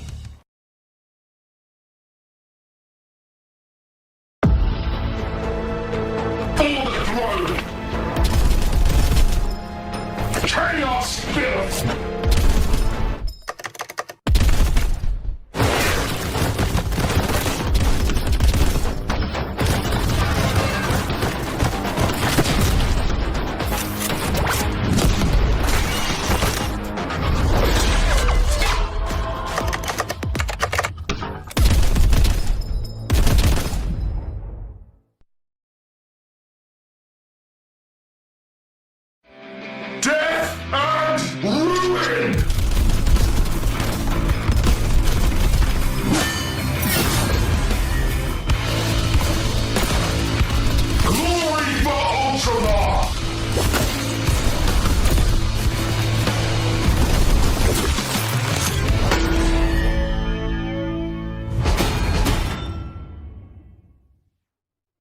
That's right, Malum Kaido is back. I am truly honored to have been given the opportunity to voice Kaido. It has been a highlight of my career, and I love just how much the community have taken to our very angry boy. And I am so excited for you all to be able to continue his journey. We have plenty more surprises yet to come, including an update on one of last year's biggest announcements. Let's take a look.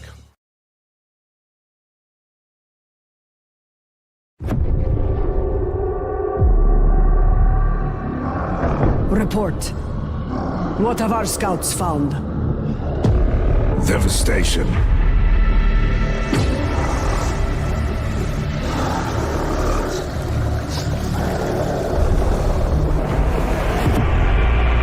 Tomb structures are active across the planet. The Necron lords awaken their legions for war. Undying warriors and technological horrors are decimating the Imperials. But their machine cult's resistance is fierce. Their tech priests are reinforcing the front lines with everything they have. Human and machine alike.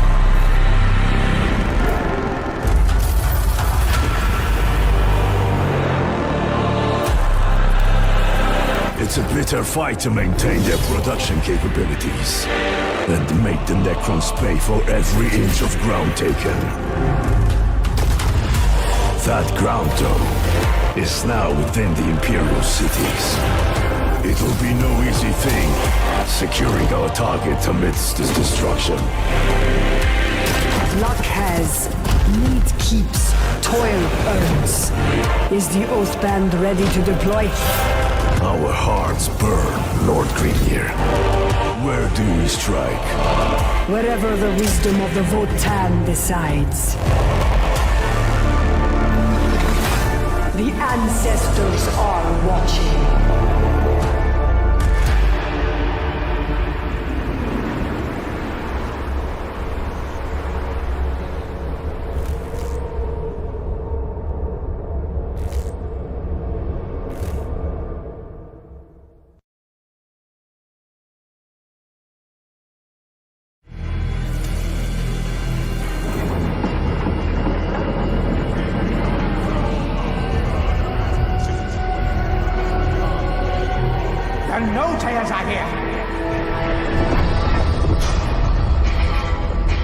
The Ratmen mean to use the Well of Dreams to send their bomb into the world.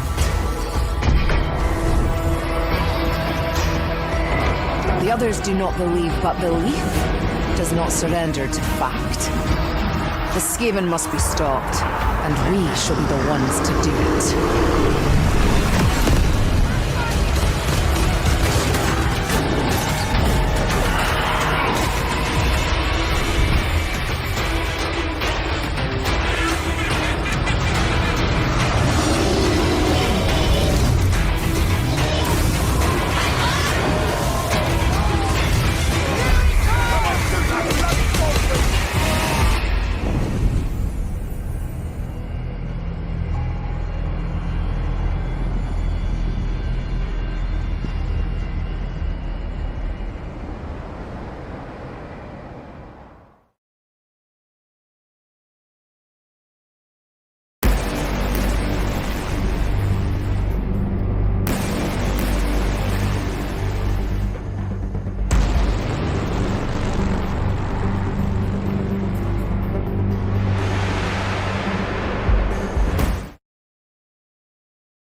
Rush the Stomper!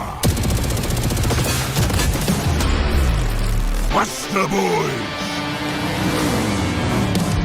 Give it some weather!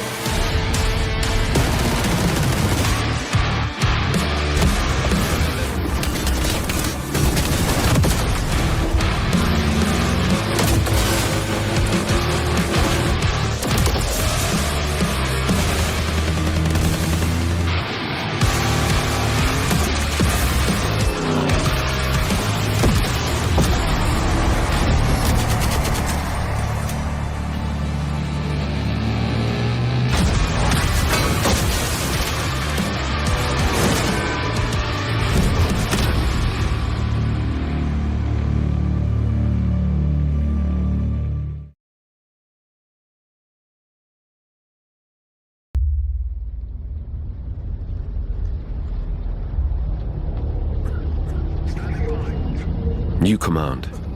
Vigilant. Day 1. I deploy our 1st regiment.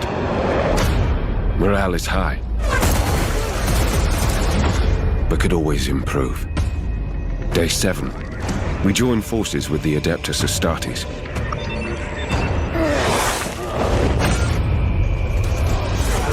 Day 12. Together, we drive back the heretics in the north.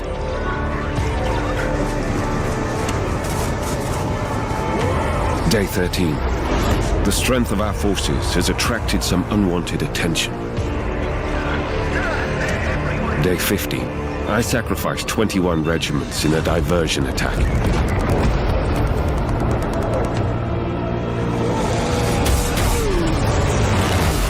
Day 17. Our allies sell their lives dearly in battle with the orcs.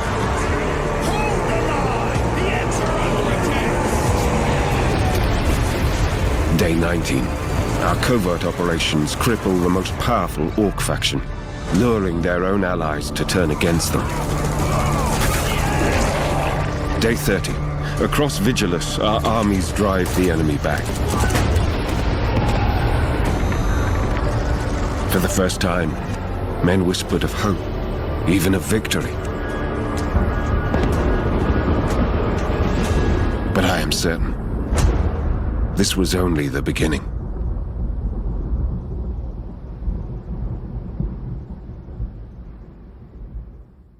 Hi, I'm Inrich, part of the Supremacy Warhammer 40,000 team, and we are really excited to be here at Skulls and present our new game to you Warhammer fans.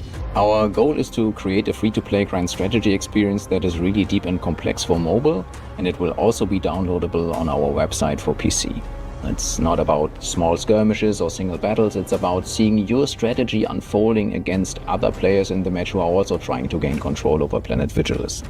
I'm really looking forward to seeing you all in the match, rallying your forces of Space Marines, Astra Militarum or Chaos Space Marines, or maybe you're like me, excited to pick the Orcs and give the other players in the match a real good crumpin'. Come to playsupremacy.com to tell us which faction you want to choose and get updates on Supremacy Warhammer 40,000. See you on Vigilus at launch.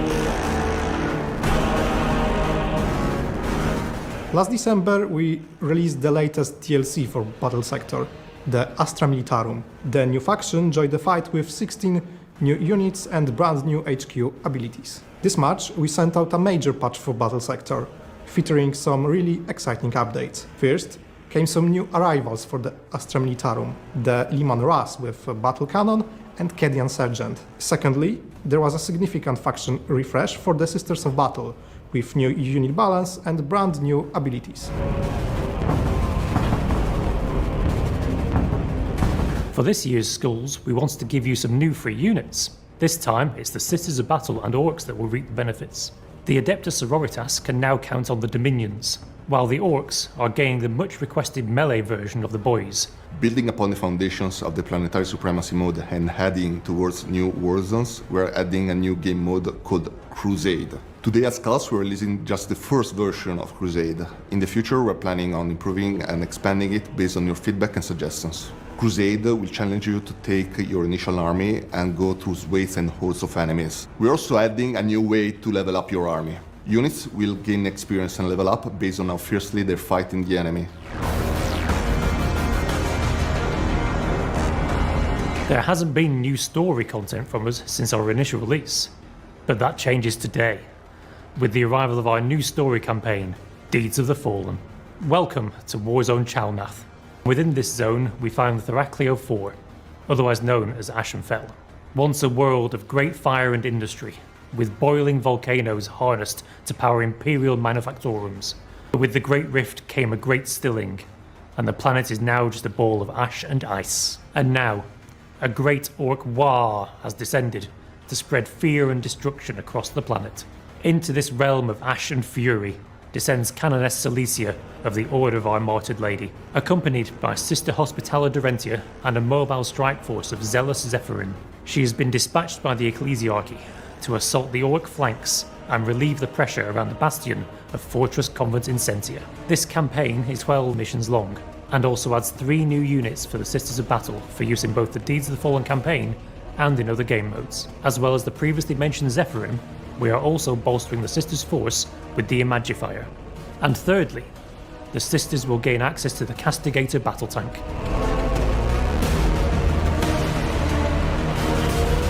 There will also be something new, exciting, and a bit chaotic coming towards the end of the year.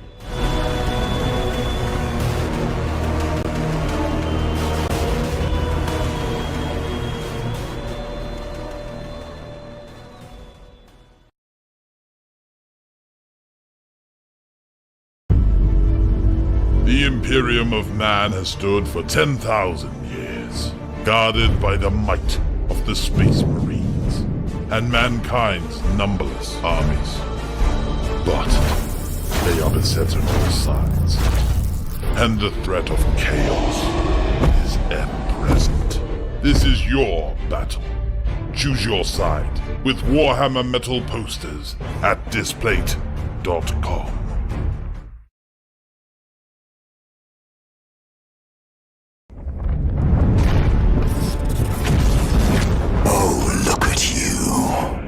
Hiding behind your barricades, clinging to your delusions, praying to a carcass.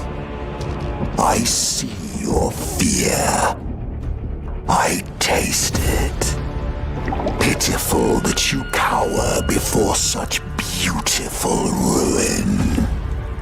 Heretics. Traitors. Abominations! You called us so many names, and yet you wonder why we would choose this. Hold fast your ways, choked by ignorance. You will bleed just the same. We are the composers of agony, sculptors of torment, the Emperor's children. And as you draw your last breath, I grant you one last gift. Your death will be exquisite.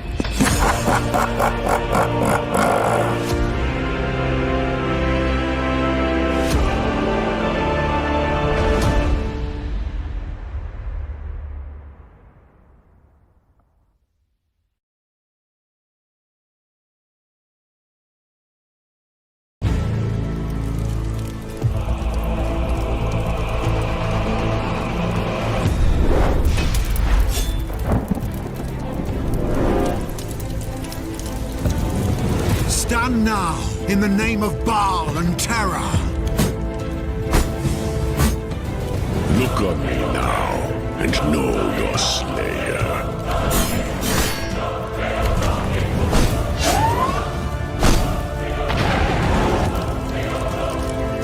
I do not need a Primarch to win this war. We are more than a brotherhood of the failed and the fallen. Long as we breathe, the traitors shall find no respite. We stand as one, or we fall as many.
We are entering the home stretch now.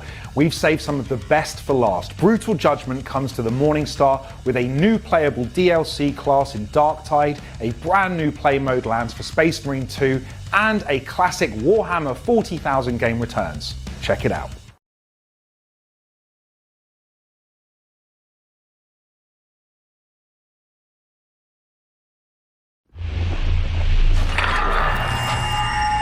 Attention, scum!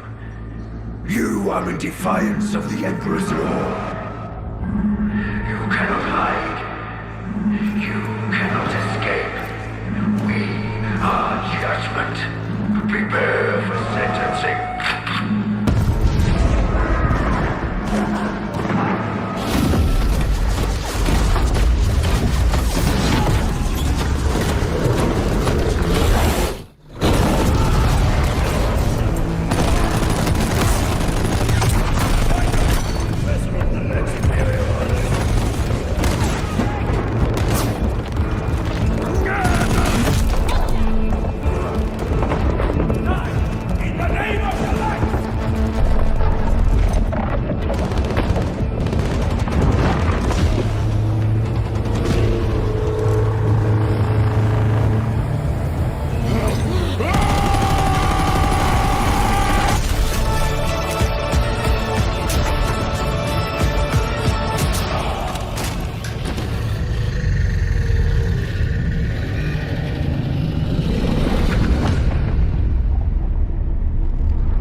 My faith is my shield.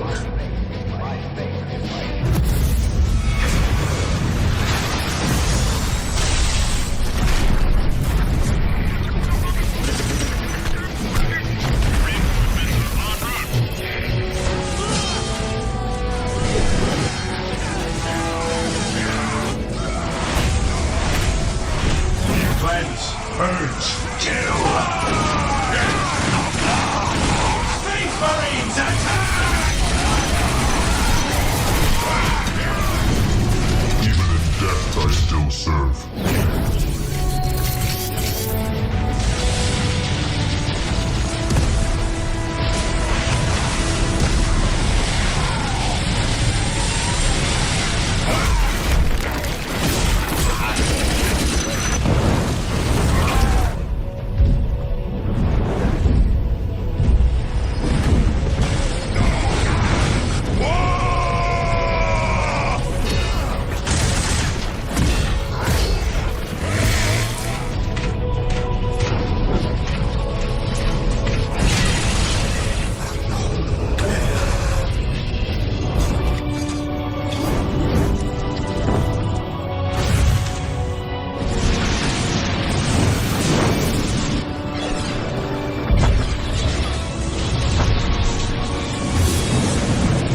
such thing as innocence, only degrees of guilt.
Peggy 18.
Well, that's it, folks. Thank you very much for joining me. You can learn more about the games featured in this showcase and where to play them by visiting warhammer-community.com/skulls. Don't forget to head over to your gaming platform of choice to take advantage of the amazing promotions running this week on Warhammer video games, which is where I'm heading off to right now. Thank you for watching. Take care.